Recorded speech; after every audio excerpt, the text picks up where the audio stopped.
Complete ಮಾಡಿ. ನೀವು 20 minutes ಇದೆ ಅಂತ ಹೇಳಿದೀರಾ. ನನ್ಗೆ ಜಸ್ಟ್ ಒಂದು ಪ್ರಶ್ನೆ ಇತ್ತು.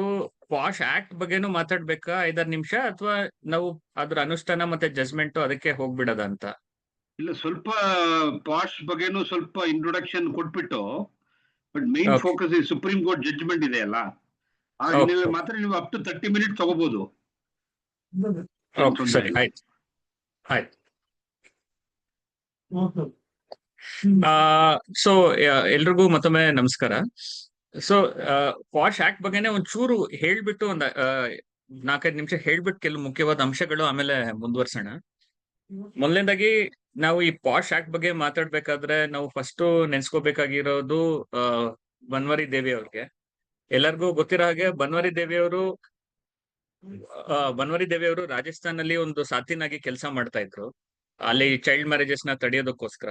ಬಟ್ ಅಲ್ಲಿ ಅವರು ಒಂದು ಚೈಲ್ಡ್ ಮ್ಯಾರೇಜ್ ತಡೆದಿರೋದಕ್ಕೋಸ್ಕರ ಡಾಮಿನೆಂಟ್ ಕಾಸ್ಟ್ ಫ್ಯಾಮಿಲಿ ಅವರು ಅವ್ರನ್ನ ರೇಪ್ ಮಾಡ್ತಾರೆ. ಇದು ಅವ್ರ ಕೆಲಸದ ಸ್ಥಳದಲ್ಲೇ ಆಗುವಂತ ಒಂದು ಘಟನೆ, ಮತ್ತೆ ಅವ್ರ ಕೆಲಸದಿಂದ ಆಗಿರೋಂತ ಒಂದು ತೀವ್ರವಾದ ಕಿರುಕುಳ ಅಂತಾನೆ ಹೇಳ್ಬೋದು. ಸೊ ಬನ್ವಾರಿ ದೇವಿ ಅವ್ರ ಕೇಸ್ ಆದ್ಮೇಲೆ, ಈ ರೀತಿ ಆದ್ಮೇಲೆ ಹಲವಾರು ಮಹಿಳಾ ಸಂಘಟನೆಗಳು ಕೋರ್ಟ್ಗೆ ಹೋಗ್ತಾರೆ. ಆಗ ಒಂದು ವಿಶಾಖ ಗೈಡ್ಲೈನ್ಸ್ ಅಂತ ಒಂದು ಬರುತ್ತೆ, ಕೆಲಸದ ಸ್ಥಳದಲ್ಲಿ ಲೈಂಗಿಕ ಕಿರುಕುಳ ತಡೆಯೋದಕ್ಕೋಸ್ಕರ ವಿಶಾಖ ಗೈಡ್ಲೈನ್ಸ್ ಅಂತ ಬರುತ್ತೆ. ಸ್ವಲ್ಪ ವರ್ಷ ಗೈಡ್ಲೈನ್ಸ್ ಇರುತ್ತೆ, ನಂತರ ಆ ಗೈಡ್ಲೈನ್ಸ್ ಇವತ್ತು prevention of sexual harassment at work place ಅಥವಾ ಕೆಲಸದ ಸ್ಥಳದಲ್ಲಿ ಲೈಂಗಿಕ ಕಿರುಕುಳ ತಡೆ ಬಗ್ಗೆ ಒಂದು ಕಾಯ್ದೆ ಬಂದಿರೋಂಥದ್ದು. ಮತ್ತೆ ಈ ಕಾಯ್ದೆಯಲ್ಲಿ ನಾವು ಗಮನಿಸಿದ್ರೆ ಏನಕ್ಕೋಸ್ಕರ ಈ ಕಾಯ್ದೆ ಇದೆ ಅಂತ ಹೇಳಿದ್ರೆ, ನೋಡಿ, ನಮ್ಮ ಸಂವಿಧಾನದಲ್ಲಿ ಅನುಚ್ಛೇದ 14ರ ಪ್ರಕಾರ ಕಾನೂನಿನ ಮುಂದೆ ಎಲ್ಲರಿಗೂ ಸಮಾನತೆ ಇದೆ, ಮತ್ತೆ ಎಲ್ರಿಗೂ ಸಹ ಕಾನೂನಿನ ಸಮಾನ ರಕ್ಷಣೆ ಇದೆ. ಮತ್ತೆ ಅನುಚ್ಛೇದ 19ರಲ್ಲಿ ನಾವು ಎಲ್ಲರಿಗೂ ಸಹ ಒಂದು ಸ್ವಾತಂತ್ರ್ಯ ಇದೆ ಅಂತ ಹೇಳ್ತಾ ಇದೀವಿ. ಯಾವ ತರ ಸ್ವಾತಂತ್ರ್ಯ ಅಂದ್ರೆ, ಹಲವಾರು ಸ್ವಾತಂತ್ರ್ಯಗಳಿದೆ, ಬಟ್ ಮುಖ್ಯವಾಗಿ 19(1)G ನಲ್ಲಿ ನಮ್ಗೆ ಇಷ್ಟವಾದ ಒಂದು ಲೈವ್ಲಿಹುಡ್ ಅಥವಾ ಜೀವನೋಪಾಯ ಪರ್ಸ್ಯೂ ಮಾಡೋಂತ ಒಂದು ಸ್ವಾತಂತ್ರ್ಯ ಇದೆ. ಮತ್ತೆ ಆರ್ಟಿಕಲ್ 21 ಅನುಚ್ಛೇದ 21ರಲ್ಲಿ ನಾವು ಜೀವಿಸುವ ಹಕ್ಕು, ಅದರಲ್ಲಿ ಘನತೆಯಿಂದ ಜೀವಿಸುವ ಹಕ್ಕು ಸಂವಿಧಾನ ನಮ್ಗೆ ಕೊಟ್ಟಿದೆ. ಸೊ ಹಾಗಾಗಿ ನಮ್ಗೆ ಸಮಾನತೆ ಇದೆ, ಆಯ್ಕೆಯಾದ ಒಂದು ಜೀವನೋಪಾಯ ಮಾಡ್ಲಿಕ್ಕೆ ಸ್ವಾತಂತ್ರ್ಯ ಇದೆ, ಘನತೆಯ ಒಂದು ಬದುಕಿಗೆ ಹಕ್ಕಿದೆ ಅಂತ ಹೇಳಿದ್ಮೇಲೆ ಕೆಲಸದ ಸ್ಥಳದಲ್ಲೂ ಇವೆಲ್ಲ ಇರ್ಬೇಕು. ಸೊ ಹಾಗಾಗಿ ಕೆಲಸದ ಸ್ಥಳದಲ್ಲಿ ಒಂದು ಲೈಂಗಿಕ ಕಿರುಕುಳ ಆಗ್ಬಾರ್ದು ಅಂತ ಹೇಳಿ ಈ ಒಂದು ಕಾಯ್ದೆ ಬಂದಿರೋದು.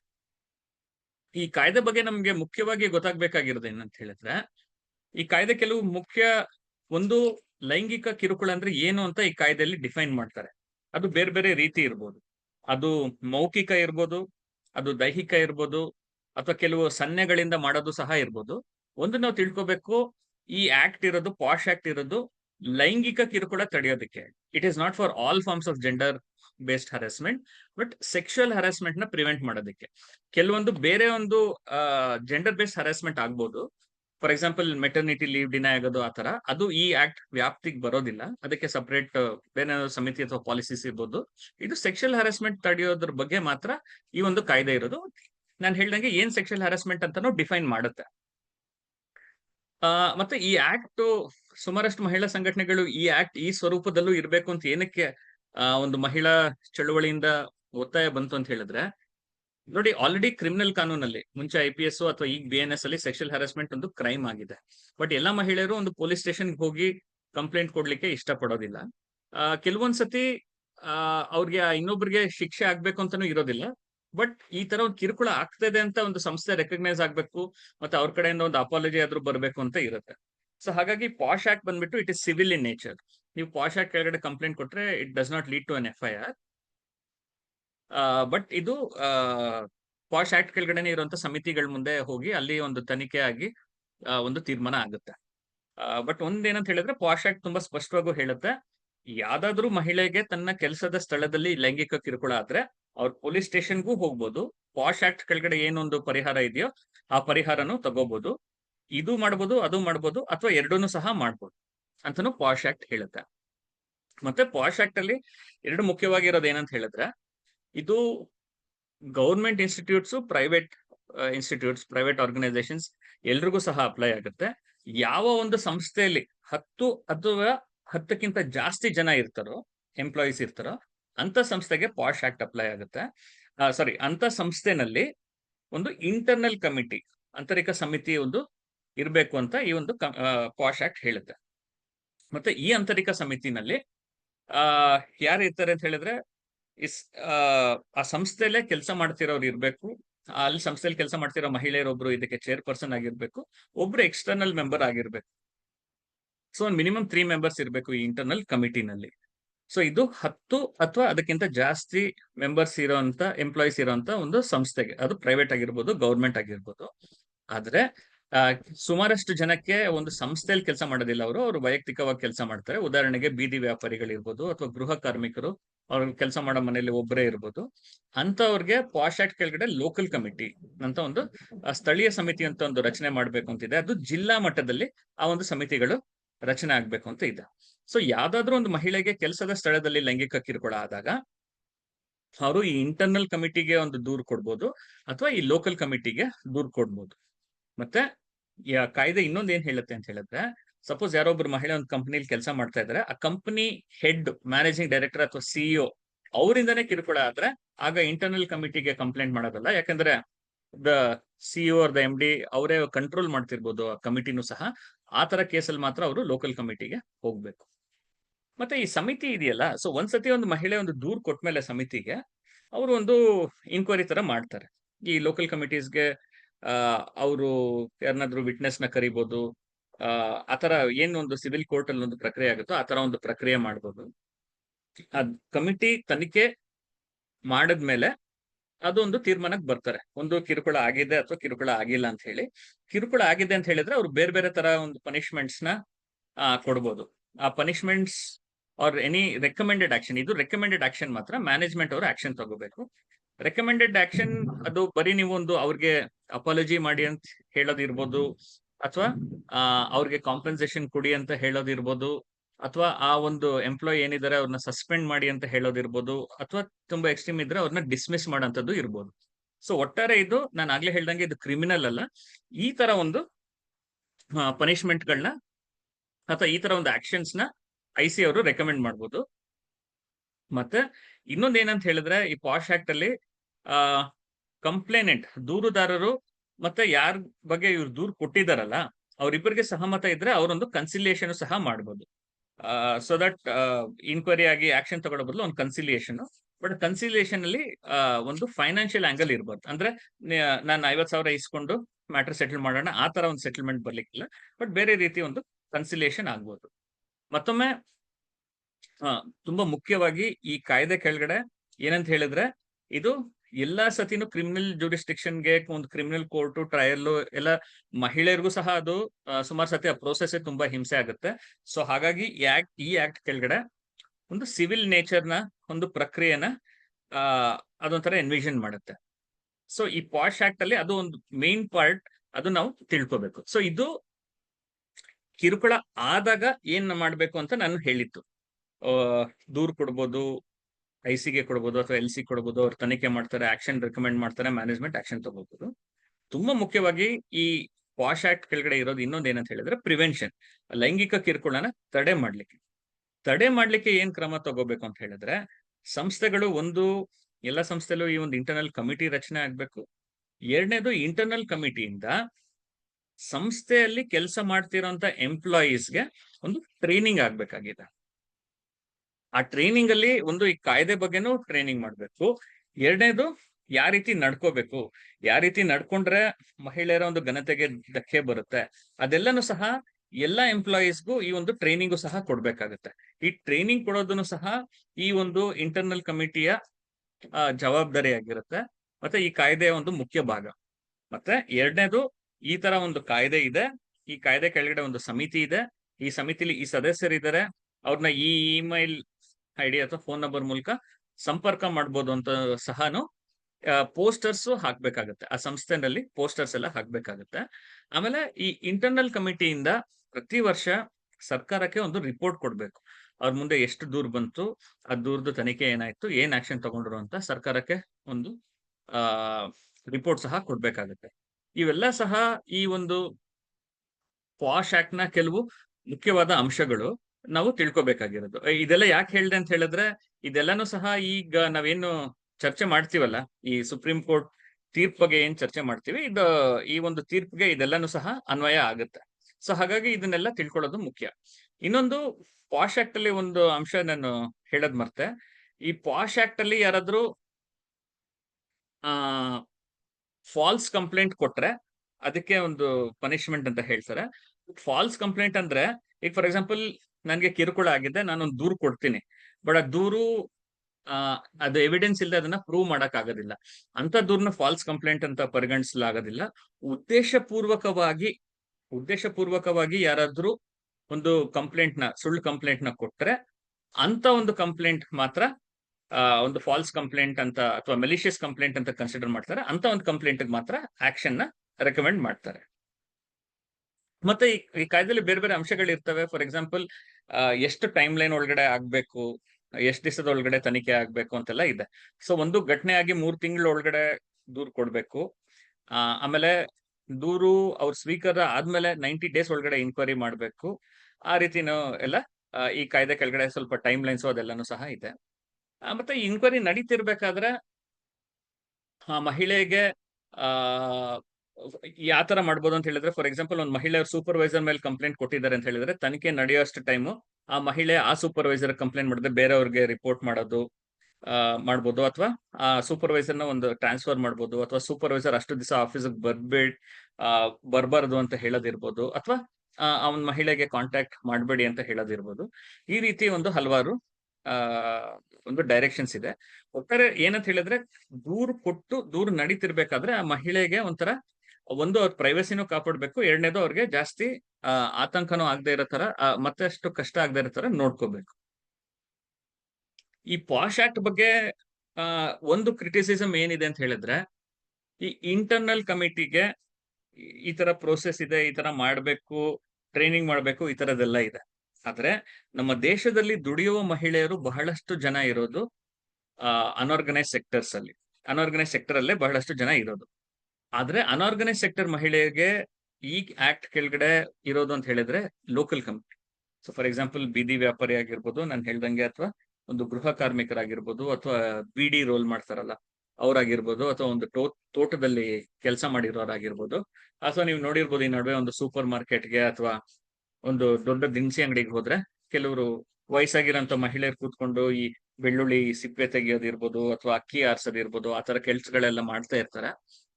ಅಂತವ್ರಿಗೆ ಯೂಶಲಿ ಲೋಕಲ್ ಕಮಿಟಿನೇ ಲೋಕಲ್ ಕಮಿಟಿಗೆ ಹೋಗಿ ದೂರ್ ಕೊಡ್ಬೇಕು ಅವ್ರಿಗೆ. But local committee functioning IC functioning satisfactory ಆಗಿ ನಡೀತಿಲ್ಲ. ಬಟ್ ಲೋಕಲ್ ಕಮಿಟಿ ಫಂಕ್ಷನಿಂಗ್ ಇನ್ನೂ ಸ್ಯಾಟಿಸ್ಫ್ಯಾಕ್ಟರಿ ಆಗಿ, ಅದಕ್ಕೂ ಕಡಿಮೆ ಸ್ಯಾಟಿಸ್ಫ್ಯಾಕ್ಟರಿ ಆಗಿ ನಡೀತಾ ಇದೆ. ಸೊ ಇದಿಷ್ಟು ಪಾಶ್ ಕಾಯ್ದೆ ಬಗ್ಗೆ ಕೆಲವು ಜಸ್ಟ್ ಒಂದು ಬ್ರೀಫ್ ಅಂಶಗಳು. ಈಗ ಅದ್ರ ಅನುಷ್ಠಾನ ಮತ್ತೆ ತೀರ್ಪು ಬಗ್ಗೆ ಚರ್ಚೆ ಮಾಡೋಣ. ಬಟ್ ಇದಿಷ್ಟ್ರ ಬಗ್ಗೆ ಯಾರಿಗಾದ್ರೂ ಏನಾದ್ರು ಪ್ರಶ್ನೆ ಇದೆಯಾ?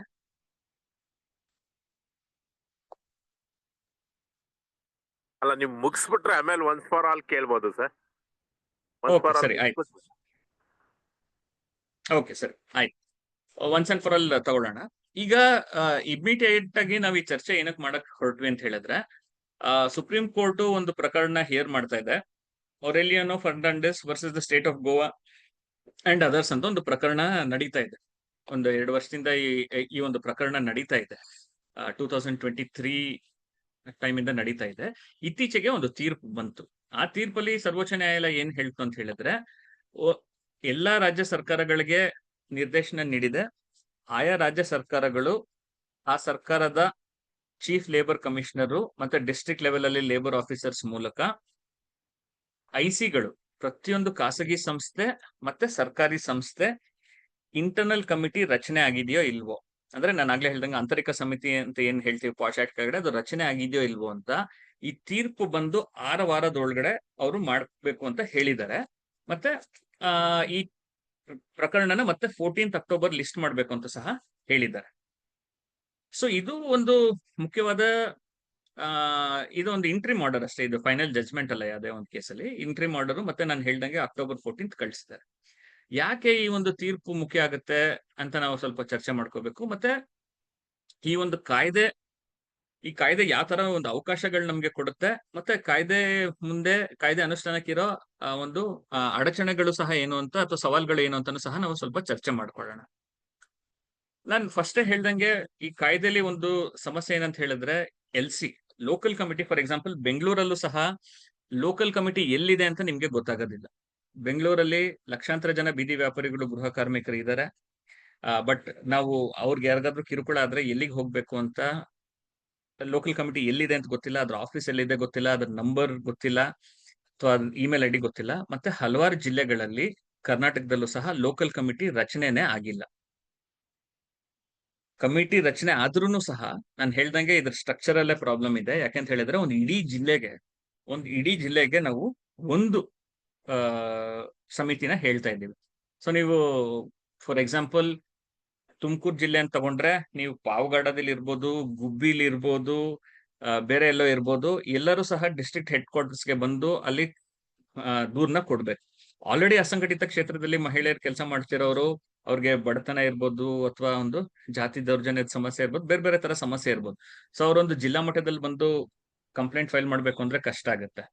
ಅಫ್ಕೋರ್ಸ್ ಈ ಕಾಯ್ದೆನಲ್ಲಿ ಸೆಕ್ಷನ್ 6 ಅಲ್ಲಿ ಏನ್ ಹೇಳುತ್ತೆ ಅಂತ ಹೇಳಿದ್ರೆ, ಪ್ರತಿಯೊಂದು ಜಿಲ್ಲೆನಲ್ಲಿ ಲೋಕಲ್ ಕಮಿಟಿ ರಚನೆ ಮಾಡೋದಲ್ಲದೆ ತಾಲೂಕ್ ಲೆವೆಲ್ ಅಲ್ಲಿ ಒಬ್ರು ನೋಡಲ್ ಆಫೀಸರ್ ಇರಬೇಕು. ಅವರು ಕಂಪ್ಲೇಂಟ್ ನ ಸ್ವೀಕಾರ ಮಾಡಿ ಡಿಸ್ಟ್ರಿಕ್ಟ್ ಲೋಕಲ್ ಕಮಿಟಿ ಕೊಡ್ಬೇಕು ಅಂತ ಇದೆ.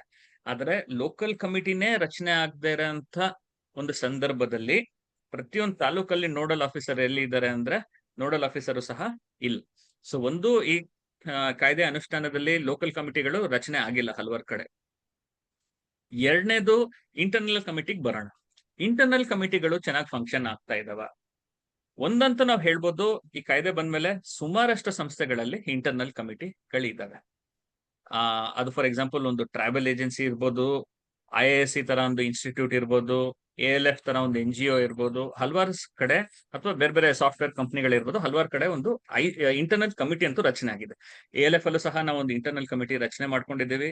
ಅದ್ರಲ್ಲಿ ನಾನು ಒಬ್ಬ ಸದಸ್ಯನಾಗಿದ್ದೇನೆ. ನಮ್ಮ ಆಫೀಸಲ್ಲಿ ನೀವು ಬಂದ್ರೆ ಬೇರೆ ಬೇರೆ ಕಡೆ ಇಂಟರ್ನಲ್ ಕಮಿಟಿಲಿ ಯಾರು ಮೆಂಬರ್ಸ್, ನಮ್ಮ ಇಮೇಲ್ ID, ಫೋನ್ ನಂಬರ್ ಇದೆಲ್ಲ ಹಾಕಿದೆ. ಮತ್ತೆ ನಾವು ALF ಇಂದ ಇರ್ಬೋದು, ಅಥವಾ ಸುಮಾರಷ್ಟು ಬೇರೆ ಬೇರೆ ಲಾಯರ್ಸ್, ಮಹಿಳಾ ಸಂಘಟನೆಗಳು ಬೇರೆ ಬೇರೆ ಕಂಪನಿಗಳಲ್ಲಿ ಇಂಟರ್ನಲ್ ಕಮಿಟಿಗೆ ಎಕ್ಸ್ಟರ್ನಲ್ ಮೆಂಬರ್ ಆಗಿ ಪ್ರೆಸೆಂಟ್ ಇದ್ದಾರೆ. ಸೊ ಈ ಸಮಿತಿ ರಚನೆ ಆಗೋದು ಹಲವಾರು ಕಡೆ ರಚನೆ ಅಂತೂ ಆಗಿದೆ. ಆದ್ರೆ ರಚನೆ ಆದ್ಮೇಲೆ ಕರೆಕ್ಟ್ ಆಗಿ ಕೆಲಸ ಆಗ್ತಾ ಇದೆಯಾ? ಫಾರ್ ಎಕ್ಸಾಂಪಲ್ ಪ್ರತಿ ವರ್ಷ ಒಂದು ಟ್ರೈನಿಂಗ್ ಮಾಡ್ಬೇಕು. ಟ್ರೈನಿಂಗ್ ಯಾವ ತರ ಇರ್ಬೇಕು ಅಂತ ಹೇಳಿದ್ರೆ, ಈ ಕಾಯ್ದೆ ಬಗ್ಗೆನೂ ಕವರ್ ಮಾಡ್ಬೇಕು, ಸೆಕ್ಷುಯಲ್ ಹರಾಸ್ಮೆಂಟ್ ಅಂದ್ರೆ ಏನು ಅಂತಾನು ಕವರ್ ಮಾಡ್ಬೇಕು, ಮತ್ತೆ ಐಡಿಯಲಿ ನಾವು ಪಿತೃಪ್ರಧಾನ ಪದ್ಧತಿ ಬಗ್ಗೆನೂ ಸ್ವಲ್ಪ ಅಲ್ಲಿ ಮಾತಾಡ್ಬೇಕಾಗುತ್ತೆ. ಬಟ್ ಈ ಟ್ರೈನಿಂಗ್ ಯಾವ ತರ ಆಗುತ್ತೆ ಅಂತ ಹೇಳಿದ್ರೆ, ನಮ್ ಕಲೀಗೊಬ್ರು ಒಂದು ಪ್ರೆಸ್ಟಿಜಿಯಸ್ ನ್ಯಾಷನಲ್ ಸೈಂಟಿಫಿಕ್ ಇನ್ಸ್ಟಿಟ್ಯೂಷನ್ ನಲ್ಲಿ ಒಂದು IC ಮೆಂಬರ್ ಆಗಿದ್ದಾರೆ. ಅವರು ಏನ್ ಮಾಡ್ತಾನೆ ಅಂತ ಹೇಳಿದ್ರೆ, ಮ್ಯಾನೇಜ್ಮೆಂಟ್ ಲೆವೆಲ್ ಅವ್ರಿಗೆ ಅಥವಾ ಅಲ್ಲಿ ಎಂಪ್ಲಾಯೀಸ್ಗೆ ಒಂದು ಟ್ರೈನಿಂಗ್ ಮಾಡ್ತಾರೆ. ಆದ್ರೆ ಅಲ್ಲಿ ಕಾಂಟ್ರಾಕ್ಟ್ ಸ್ಟಾಫ್ ಯಾರಿರ್ತಾರೆ, ಕ್ಲೀನಿಂಗ್ ಸ್ಟಾಫ್ ಯಾರಿರ್ತಾರೆ, ಅವ್ರಿಗೆ ಒಂದೊಂದ್ಸತಿ ಟ್ರೈನಿಂಗ್ ಮಾಡ್ತಾರೆ, ಒಂದೊಂದ್ಸತಿ ಮಾಡೋದಿಲ್ಲ. ಇದರಿಂದ ಏನಾಗುತ್ತೆ, ಅವ್ರಿಗೆ ಏನಾದ್ರು ಕಿರುಕುಳ ಆದ್ರೆ ಅವ್ರಿಗೆ ಹೆಂಗ್ ಗೊತ್ತಾಗ್ಬೇಕು, ನಾನು ಯಾರಿಗ್ ದೂರ್ ಕೊಡ್ಬೇಕು, ಎಲ್ಲಿಗೆ ದೂರ್ ಕೊಡ್ಬೇಕು ಅಂತ? ಅಥವಾ ಎಲ್ರನ್ನೂ ಸೇರಿಸ್ಬಿಡ್ತಾರೆ, ಆಮೇಲೆ ಸೆಷನ್ ಇಂಗ್ಲಿಷ್ ಅಲ್ಲಿ ಮಾಡ್ತಾರೆ. ಆದ್ರೆ ಅವ್ರಿಗೆ ಇಂಗ್ಲಿಷ್ ಅರ್ಥ ಆಗೋದು ಕಷ್ಟ ಆಗುತ್ತೆ. ಸೊ ಒಂದು ಟ್ರೈನಿಂಗ್ಗಳು ಸುಮಾರು ಕಡೆ ಟ್ರೈನಿಂಗ್ ಆಗ್ತಾ ಇಲ್ಲ. IC ಮಾತ್ರ ರಚನೆ ಆಗ್ತಾ ಇದೆ, ಆದ್ರೆ ಟ್ರೈನಿಂಗ್ ಆಗ್ತಾ ಇಲ್ಲ. ಎರಡನೇದು, ಟ್ರೈನಿಂಗ್ ಆದ ಕಡೆಗೆ ಅವರು ಈ ತರ ಮಾಡ್ತಾರೆ. ಮೂರನೇದು, ಕೆಲವು ಕಡೆ ಟ್ರೈನಿಂಗ್ ಮಾಡ್ತಾ ಇಲ್ಲ, ಬದಲಿಗೆ ಅವ್ರ ವೆಬ್ಸೈಟ್ ಅಲ್ಲಿ ಸ್ವಲ್ಪ ಮಾಹಿತಿ ಹಾಕ್ಬಿಡ್ತಾರೆ, ಮತ್ತೆ ಎಲ್ಲರಿಗೂ ಒಂದು ಆನ್ಲೈನ್ ಎಕ್ಸಾಮ್ ತರ ಕೊಡ್ತಾರೆ. ಈ ಕಾಯ್ದೆ ಬಗ್ಗೆ ಗೊತ್ತಿದೆಯಾ ಇಲ್ವಾ ಅಂತ ಹೇಳಿ ಒಂದು ಆನ್ಲೈನ್ ಎಕ್ಸಾಮ್ ತರ ಕೊಟ್ಬಿಡ್ತಾರೆ. ಸೊ ಹಾಗಾಗಿ ಅದು ಸಹ ಆಗ್ತಾ ಇಲ್ಲ. ಆದ್ರೆ ನಮ್ಗೆ ಇದೊಂದು ಅವಕಾಶ. ನಾವು ಯಾವಾಗ್ಲೂ ಹೋರಾಟದಲ್ಲಿ ಹಲವಾರು ಹಲವಾರು ಇಶ್ಯೂಗೆ ನಾವು ಒಂದು ಹೋರಾಟ ಮಾಡ್ತಾ ಇರ್ತೀವಿ, ಇದು ಬೇಕು ಅಂತ ಹೇಳ್ತಾ ಇದ್ದೀವಿ. ವಾಶ್ ಆಕ್ಟ್ ಸರಿ ಕೆಲಸ ಮಾಡ್ತಾ ಇಲ್ಲ ಸದ್ಯದಲ್ಲಿ, ಬಟ್ ಅದನ್ನ ಕೆಲಸ ಮಾಡೋದ್ರಲ್ಲಿ ನಮ್ಗೊಂದು ಅವಕಾಶ ಇದೆ. ಪ್ರತಿಯೊಂದು ಸಂಸ್ಥೆಲೂ ನಾವು IC ರಚನೆ ಆಗಿ ಅದರಲ್ಲಿ ಟ್ರೈನಿಂಗ್ ಆಗೋ ತರ ನೋಡಿದ್ರೆ, ಮತ್ತೆ ಆ ಟ್ರೈನಿಂಗ್ ಅಲ್ಲೂ ನಾವು ಸ್ವಲ್ಪ ಒಂದು ಪಿತೃಪ್ರಧಾನ ಪದ್ಧತಿ ಇರ್ಬೋದು, ಅಥವಾ ಜಾತಿ ಇರ್ಬೋದು, ಅಥವಾ ಧರ್ಮ ಇರ್ಬೋದು, ಅದರಿಂದನೂ ಸಹ ಯಾವ ರೀತಿ ಒಂದು ಹರಾಸ್ಮೆಂಟ್ ಆಗುತ್ತೆ, ವರ್ಗದಿಂದ ಯಾವ ರೀತಿ ಹರಾಸ್ಮೆಂಟ್ ಆಗುತ್ತೆ ಅಂತ ಹೇಳಿದ್ರೆ ನಮ್ಗೆ ಆಕ್ಚುಲಿ ಅದು ತುಂಬಾ ಅನುಕೂಲ ಆಗುತ್ತೆ. ಪಿತೃಪ್ರಧಾನ ಪದ್ಧತಿ ಬಗ್ಗೆ ಮಾತಾಡ್ಲಿಕ್ಕೆ ತುಂಬಾ ಅನುಕೂಲ ಆಗುತ್ತೆ. ಸೊ ಇದೊಂದು ಅವಕಾಶ. ಸೊ ನಾವು ಸಹ ಒಂದು ಮಹಿಳಾ ಚಳುವಳಿಯಾಗಿ, ಅಥವಾ ಕಾರ್ಮಿಕ ಚಳುವಳಿಯಾಗಿ, ಅಥವಾ ಬೇರೆ ಬೇರೆ ಚಳುವಳಿಗಳ ಭಾಗವಾಗಿ ಇಂಟರ್ನಲ್ ಕಮಿಟಿಗಳು ರಚನೆ ಆಗೋ ತರ ನಾವು ನೋಡ್ಕೊಂಡು, ಅದರಲ್ಲಿ ಟ್ರೈನಿಂಗು ಆಗೋ ತರ ನಾವು ನೋಡ್ಕೊಂಡ್ರೆ ಖಂಡಿತವಾಗ್ಲೂ ಅದೊಂದು ಅವಕಾಶ ನಮ್ಗೆ ಈ ಪಿತೃಪ್ರಧಾನ ಪದ್ಧತಿ ಬಗ್ಗೆ ಮಾತಾಡ್ಲಿಕ್ಕೆ, ಲೈಂಗಿಕ ಕಿರುಕುಳದ ಬಗ್ಗೆ ಮಾತಾಡ್ಲಿಕ್ಕೆ, ಇದೆಲ್ಲದಕ್ಕೂ ಸಹ ಒಂದು ಅವಕಾಶ ಆಗುತ್ತೆ. ಸೊ ಅದು ಒಂದು ಅವಕಾಶ ಸಂಬಂಧಪಟ್ಟಂತೆ. ಎರಡನೇದು, ಸುಮಾರಷ್ಟು ಕಡೆ ಇಂಟರ್ನಲ್ ಕಮಿಟಿ ರಚನೆ ಆಗುತ್ತೆ, ಅದರಲ್ಲಿ ಎಕ್ಸ್ಟರ್ನಲ್ ಮೆಂಬರು ಅಪಾಯಿಂಟ್ ಮಾಡಿರ್ತಾರೆ ಕಾಯ್ದೆಯಲ್ಲಿ ಹೇಳ್ದಂಗೆ. ಬಟ್ ಆ ಎಕ್ಸ್ಟರ್ನಲ್ ಮೆಂಬರ್ ಬಂದ್ಬಿಟ್ಟು ಈ ಮ್ಯಾನೇಜ್ಮೆಂಟ್ ಇನ್ಫ್ಲುಯೆನ್ಸ್ ಕೆಳಗಡೆನೆ ಇರ್ತಾರೆ. ನಮ್ಗೆ ಒಂದು ಕೇಸ್ ಬಂದಿತ್ತು. ಒಬ್ರು ಲೇಡಿ ಒಂದು ಕಂಪ್ನಿಲಿ ಕೆಲಸ ಮಾಡ್ತಾ ಇದ್ರು. ಅವರು ಕಂಪ್ನಿ ಮ್ಯಾನೇಜಿಂಗ್ ಡೈರೆಕ್ಟರ್ ಬಂದು ಬಹಳಷ್ಟು ಪವರ್ಫುಲ್ ಮನುಷ್ಯ, ನ್ಯಾಷನಲಿ ಅವರು ಬಹಳಷ್ಟು ಪವರ್ಫುಲ್ ಮನುಷ್ಯ. ಸೊ ಇವ್ರ ಕೇಸು ಅಲ್ಲಿ ತನಿಖೆಗೆ ಹೋಯ್ತು. ಈ ಒಂದು ಲೇಡಿಗೆ ಅವ್ರ ಇನ್ನೊಬ್ರು ಎಂಪ್ಲಾಯಿನೇ ಅವ್ರಿಗೆ ತುಂಬಾ ಹರಾಸ್ ಮಾಡ್ತಾ ಇದ್ರು, ಫಾಲೋ ಮಾಡ್ತಾ ಇದ್ರು, ಏನೇನೋ ಮಾಡ್ತಾ ಇದ್ರು. ಅಲ್ಲಿ ಐಸಿಗೆ ಹೋಗುತ್ತೆ, ಇನ್ಕ್ವೈರಿ ಆಗುತ್ತೆ. ಬಟ್ ಅವ್ರ ಎಕ್ಸ್ಟರ್ನಲ್ ಮೆಂಬರ್ಗೂ ಅದೊಂಥರ ಭಯ, ಅವ್ರ ಮ್ಯಾನೇಜ್ಮೆಂಟ್ ಭಯ. ಸೊ ಹಾಗಾಗಿ ಇಲ್ಲಿ ಹರಾಸ್ಮೆಂಟೇ ಆಗಿಲ್ಲ ಅಂತ ಹೇಳಿ ದೂರ್ ಕೊಟ್ಬಿಡ್ತಾರೆ.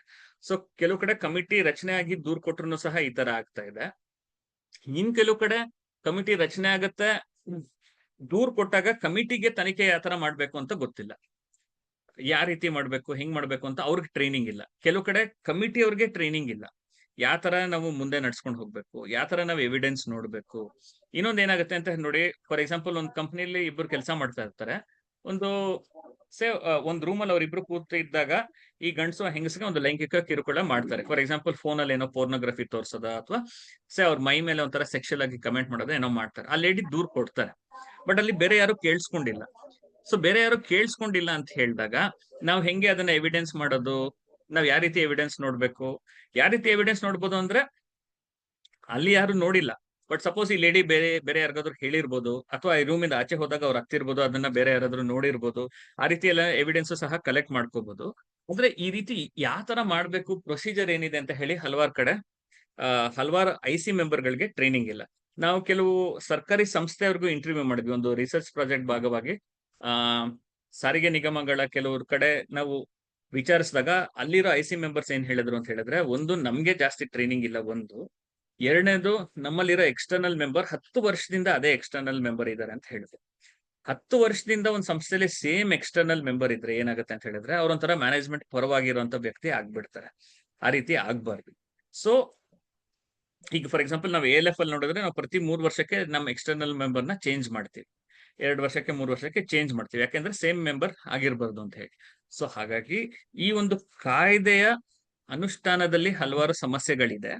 ಸೊ ಸುಪ್ರೀಂ ಕೋರ್ಟ್ ಈಗ ಏನ್ ತೀರ್ಪು ಕೊಟ್ಟಿದೆ, ಅದರಲ್ಲಿ ಏನ್ ಹೇಳ್ತಾ ಇದ್ದಾರೆ, ಈ ಒಂದು ಸರ್ವೆ ಆಗ್ಬೇಕು, 6 ವಾರದೊಳಗಡೆ ಸರ್ವೆ ಆಗ್ಬೇಕು, ಐಸಿ ರಚನೆ ಆಗಿದೆಯಾ ಇಲ್ವಾ ಅಂತ. ಅದು ಒಂದು ಒಳ್ಳೆ ಸ್ಟೆಪ್ ಅಂತ ಅನ್ಕೊಂತೀನಿ. ಸೊ ದಟ್ ಅಟ್ಲೀಸ್ಟ್ ಐಸಿನೇ ರಚನೆ ಆಗದೆ ಇರೋಂತ ಕಡೆ ಐಸಿಗಳು ರಚನೆ ಆಗುತ್ತೆ.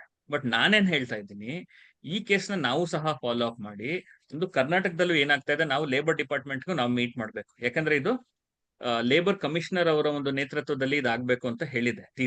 ನಾವು ಸಹ ಲೇಬರ್ ಡಿಪಾರ್ಟ್ಮೆಂಟ್ಗೆ ಮೀಟ್ ಮಾಡಿ, ನೀವು ಸರ್ವೆ ಮಾಡ್ತಾ ಇದ್ದೀರಾ, ಹೆಂಗ್ ಮಾಡ್ತಾ ಇದ್ದೀರಾ, ಏನ್ ಮಾಹಿತಿ ತಗೊಂಡಿದ್ದೀರಾ, ಎಲ್ಲಿ ರಚನೆ ಆಗಿಲ್ಲ, ಏನಾಗಿದೆ ಅಂತ ನಾವು ಸಹ ಒಂದು ಲೇಬರ್ ಕಮಿಷನರ್ಗೂ ಮೀಟ್ ಮಾಡ್ಬೇಕು.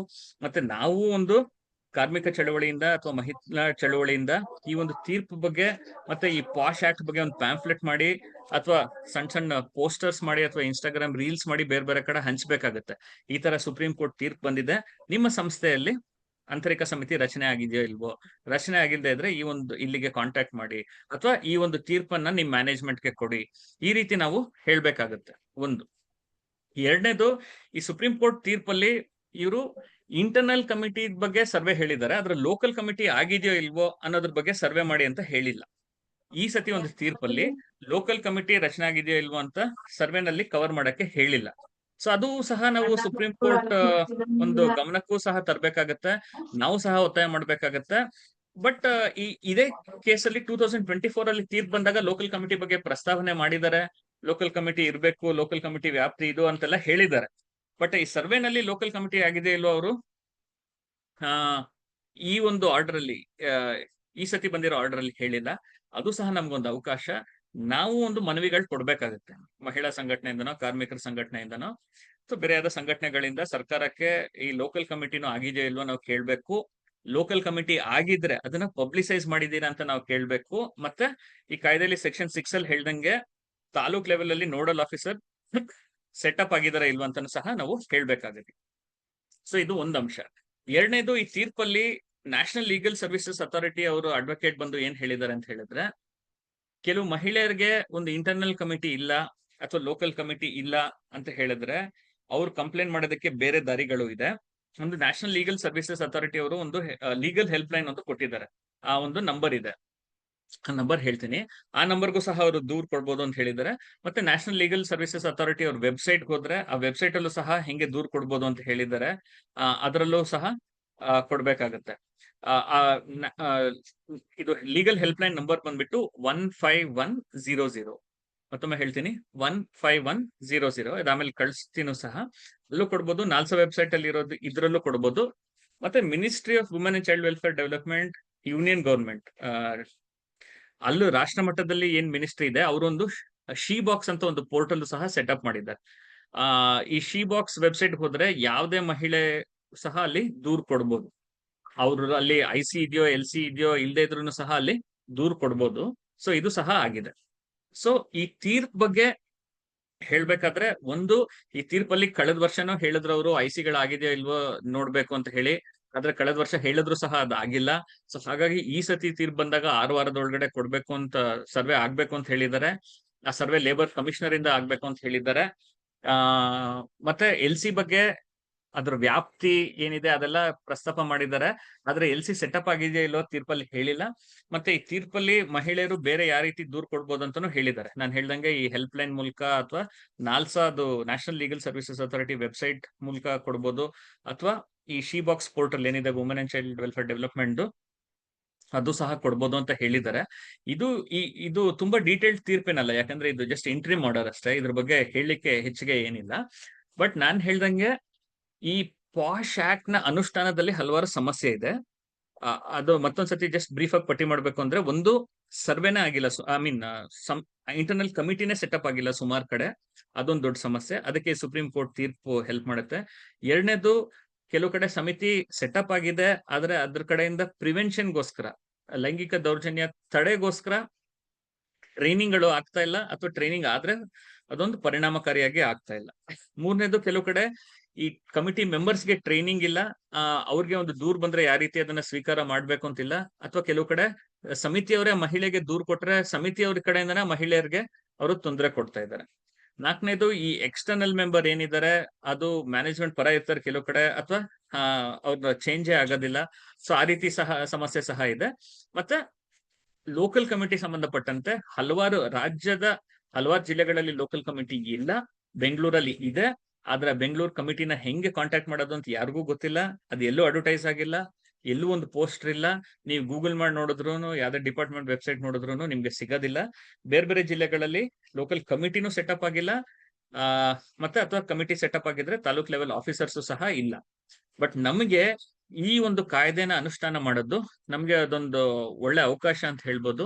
ಯಾಕೆಂದ್ರೆ ಈ ಇಂಟರ್ನಲ್ ಕಮಿಟಿ ಸೆಟಪ್ ಆಗಿ ಇದ್ರ ಕೆಳಗಡೆ ಹಲವಾರು ಟ್ರೈನಿಂಗ್ಗಳು ಮಾಡಕ್ಕಾದ್ರೆ, ನಮ್ಗೆ ಸಮಾಜದಲ್ಲಿ ಇರುವಂತ ಕೆಲವು ಪಿಡುಗುಗಳು, ಫಾರ್ ಎಕ್ಸಾಂಪಲ್ ಪಿತೃ ಪ್ರಧಾನ ಪದ್ಧತಿ, ಅಥವಾ ಈ ಜಾತಿ ಮತ್ತೆ ಪಿತೃ ಪ್ರಧಾನ ಪದ್ಧತಿ ಮೂಲಕ ಯಾವ ತರ ಸಮಸ್ಯೆಗಳಾಗ್ತಿದೆ, ವರ್ಗ ಮತ್ತು ಪಿತೃ ಪ್ರಧಾನ ಪದ್ಧತಿ, ಧರ್ಮ ಮತ್ತು ಪಿತೃ ಪ್ರಧಾನ ಪದ್ಧತಿ, ಇದರಿಂದ ಯಾವ ತರ ಸಮಸ್ಯೆಗಳಾಗ್ತಿದೆ ಅಂತ ಹ್ಯಾಂಡಲ್ ಮಾಡಕ್ಕೆ ನಮ್ಗೆ ಒಂದು ಒಳ್ಳೆ ಅವಕಾಶ ಆಗುತ್ತೆ. ಮತ್ತೆ ಇದ್ರ ಮೂಲಕ ನಮ್ಮ ಚಳುವಳಿಗಳಿಗೆ ನಾವು ಚಳುವಳಿಗಳ ಮೂಲಕ, ಎಸ್ಪೆಷಲಿ ಈ ಕಾರ್ಪೊರೇಟ್, ಈ ಟೆಕ್ನಾಲಜಿ ಕಂಪನೀಸ್, ಅವ್ರಿಗೆಲ್ಲ ನಮ್ಗೆ ಸಂಪರ್ಕ ಮಾಡೋದಕ್ಕೆ ಅವ್ರಿಗೆ ಕಷ್ಟ ಆಗುತ್ತೆ, ಅಥವಾ ಅವ್ರನ್ನ ಒಳಗೊಳ್ಳೋದ್ರಲ್ಲಿ ಕಷ್ಟ ಆಗುತ್ತೆ. ಬಟ್ ಇದ್ರ ಮೂಲಕ ಹೋದ್ರೆ, ಈ ಇಂಟರ್ನಲ್ ಕಮಿಟಿ ಮೂಲಕ ಹೋದ್ರೆ, ಒಂದು, ಅವ್ರನ್ನ ಕಾಂಟ್ಯಾಕ್ಟ್ ಮಾಡಕ್ಕೂ ಈಸಿ ಆಗುತ್ತೆ, ಈ ಪಿತೃ ಪ್ರಧಾನ ಪದ್ಧತಿ ಬಗ್ಗೆ ಕನ್ವರ್ಸೇಷನ್ಸ್ ಮಾಡಕ್ ಈಸಿ ಆಗುತ್ತೆ. ಮತ್ತೆ IC-ಗಳಾಗಿ ಟ್ರೈನಿಂಗ್ ಆದ್ರೆ ನಿಜವಾಗ್ಲೂ ಮಹಿಳೆಯರಿಗೆ ಒಂದು ಘನತೆಯುಳ್ಳ, ಸ್ವಾತಂತ್ರ್ಯವುಳ್ಳ, ಒಂದು ಸಮಾನತೆ ಉಳ್ಳ ಒಂದು ಕೆಲಸದ ವಾತಾವರಣ ಸೃಷ್ಟಿ ಮಾಡ್ಲಿಕ್ಕೆ ಅನುಕೂಲ ಆಗುತ್ತೆ. ಕೊನೆದೊಂದು ಭಾಗ ಹೇಳ್ತೀನಿ. ಈ ಕಾಯ್ದೆನಲ್ಲಿ ಪ್ರೈವೇಟ್ ಅಂಡ್ ಗೌರ್ಮೆಂಟ್ ಸಂಸ್ಥೆಗಳಿಗೆ ಇರ್ಬೇಕು ಅಂತ ಹೇಳ್ತಾರೆ. ಆದ್ರೆ ಹಲವಾರು ಕಡೆ ಒಂದು ಬೆಸ್ಟ್ ಪ್ರಾಕ್ಟೀಸ್ ಆಗಿ ಹಲವಾರು ಜನ ಚಳವಳಿಗಳು ಅಥವಾ ಟ್ರೇಡ್ ಯೂನಿಯನ್ಗಳು,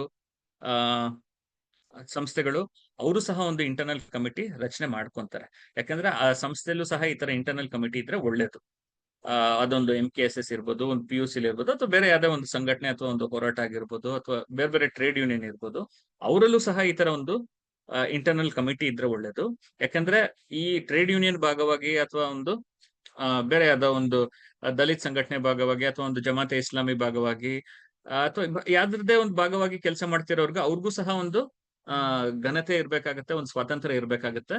ಮತ್ತೆ ಚಳುವಳಿಯಲ್ಲಿ ಇರುವಂತ ಗಂಡಸರು ಸಹ ಸುಮಾರಷ್ಟು ಜನ ಮಹಿಳೆಯರ ಘನತೆ ಬಗ್ಗೆ ಅವರು ಯೋಚನೆ ಮಾಡೋದಿಲ್ಲ, ಅಥವಾ ಯಾವ್ದು ಲೈಂಗಿಕ ಕಿರುಕುಳ ಅಂತ ಅವ್ರಿಗೆ ಗೊತ್ತಾಗೋದಿಲ್ಲ, ಅಥವಾ ಗೊತ್ತಿದ್ರು ಸಹ ಉದ್ದೇಶ ಪೂರ್ವಕವಾಗಿ ಮಾಡ್ತಾರೆ. ಸೊ ಹಾಗಾಗಿ ಚಳುವಳಿಗಳಲ್ಲಿ, ಟ್ರೇಡ್ ಯೂನಿಯನ್ಗಳಲ್ಲಿ, ಪೊಲಿಟಿಕಲ್ ಪಾರ್ಟೀಸ್ ಅಲ್ಲಿ, ಬೇರೆ ಬೇರೆ ಸಂಘಟನೆಗಳಲ್ಲೂ ಸಹ ಇದ್ರ ಬಗ್ಗೆ ಟ್ರೈನಿಂಗ್ ಮಾಡಿ ಮತ್ತೆ ಒಂದು ಇಂಟರ್ನಲ್ ಕಮಿಟಿ ಸೆಟಪ್ ಮಾಡಿದ್ರೆ ಒಳ್ಳೇದು ಅಂತ ಅನ್ಸುತ್ತೆ. ಇಷ್ಟು ಹೇಳಿ ನನ್ನ ಮಾತು ಮುಗಿಸ್ತೀನಿ. ಸುಮಾರು 25 ನಿಮಿಷ ಆಗಿದೆ ಅನ್ಸುತ್ತೆ. Thank you.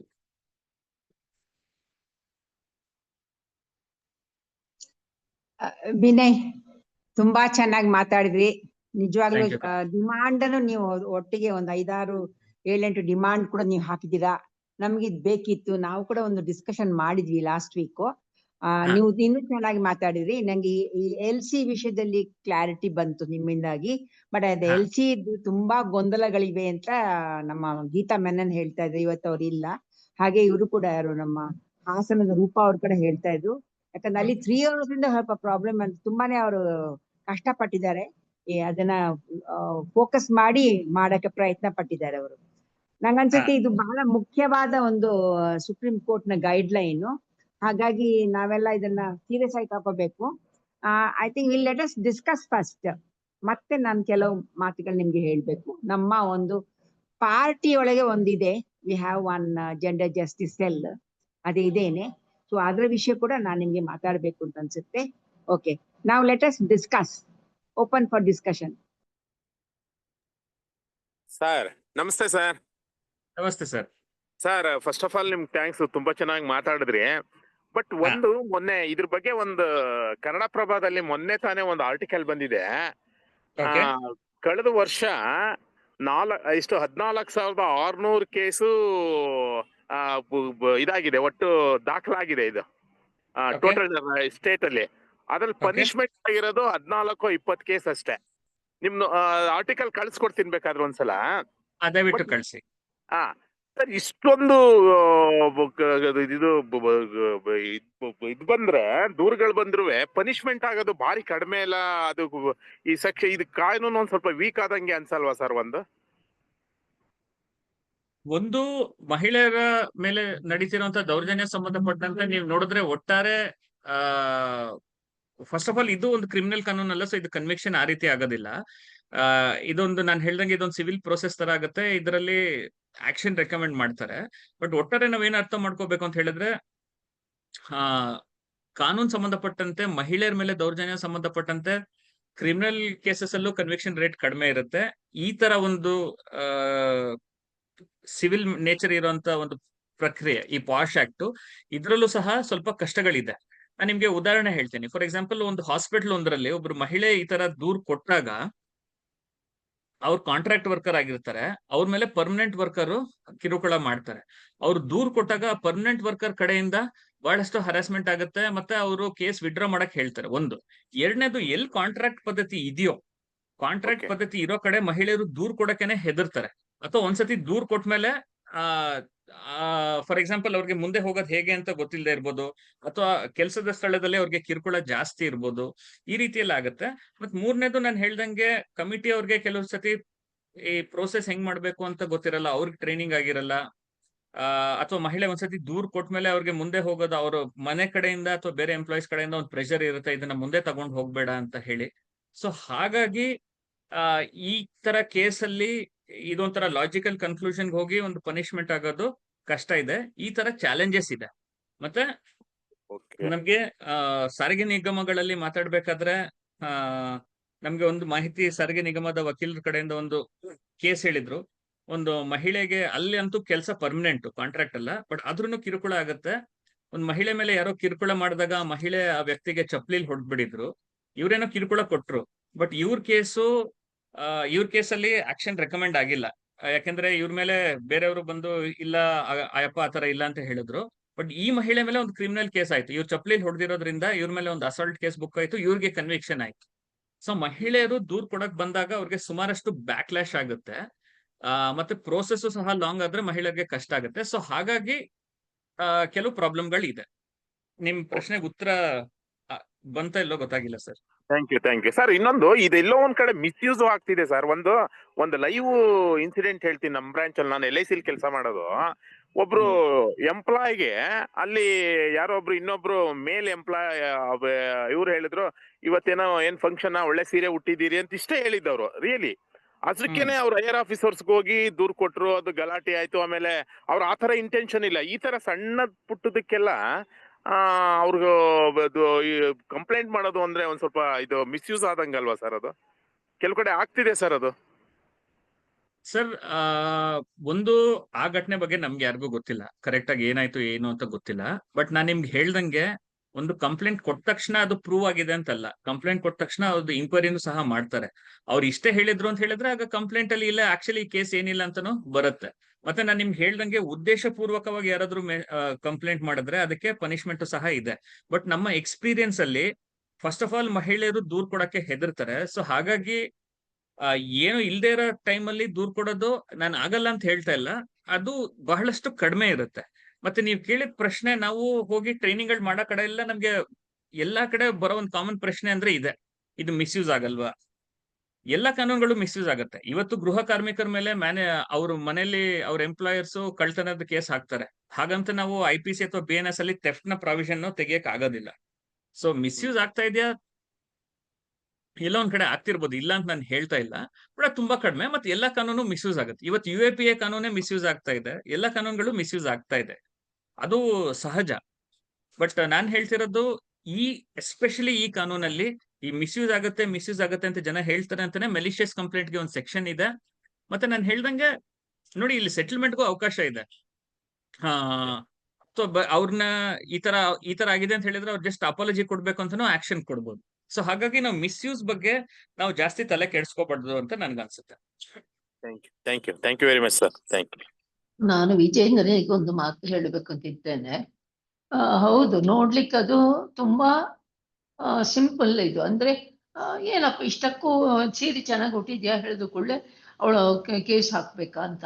ಮತ್ತೆ ಅವಳ ಅನುಭವ ಹೇಳೋತಿ, ಅವ ಮುಖ ಹೇಗಿತ್ತು, ಅವ ಯಾವ ರೀತಿ ಬಿಹೇವ್ ಮಾಡಿದ್ದ, ಮತ್ತೆ ಎಷ್ಟೇ ಸತಿ ಅವ ಹೇಳ್ತಾ ಇದ್ದಾನೆ, ಇದೆಲ್ಲವೂ ನಾವು ನೋಡ್ತೇವಲ್ವಾ.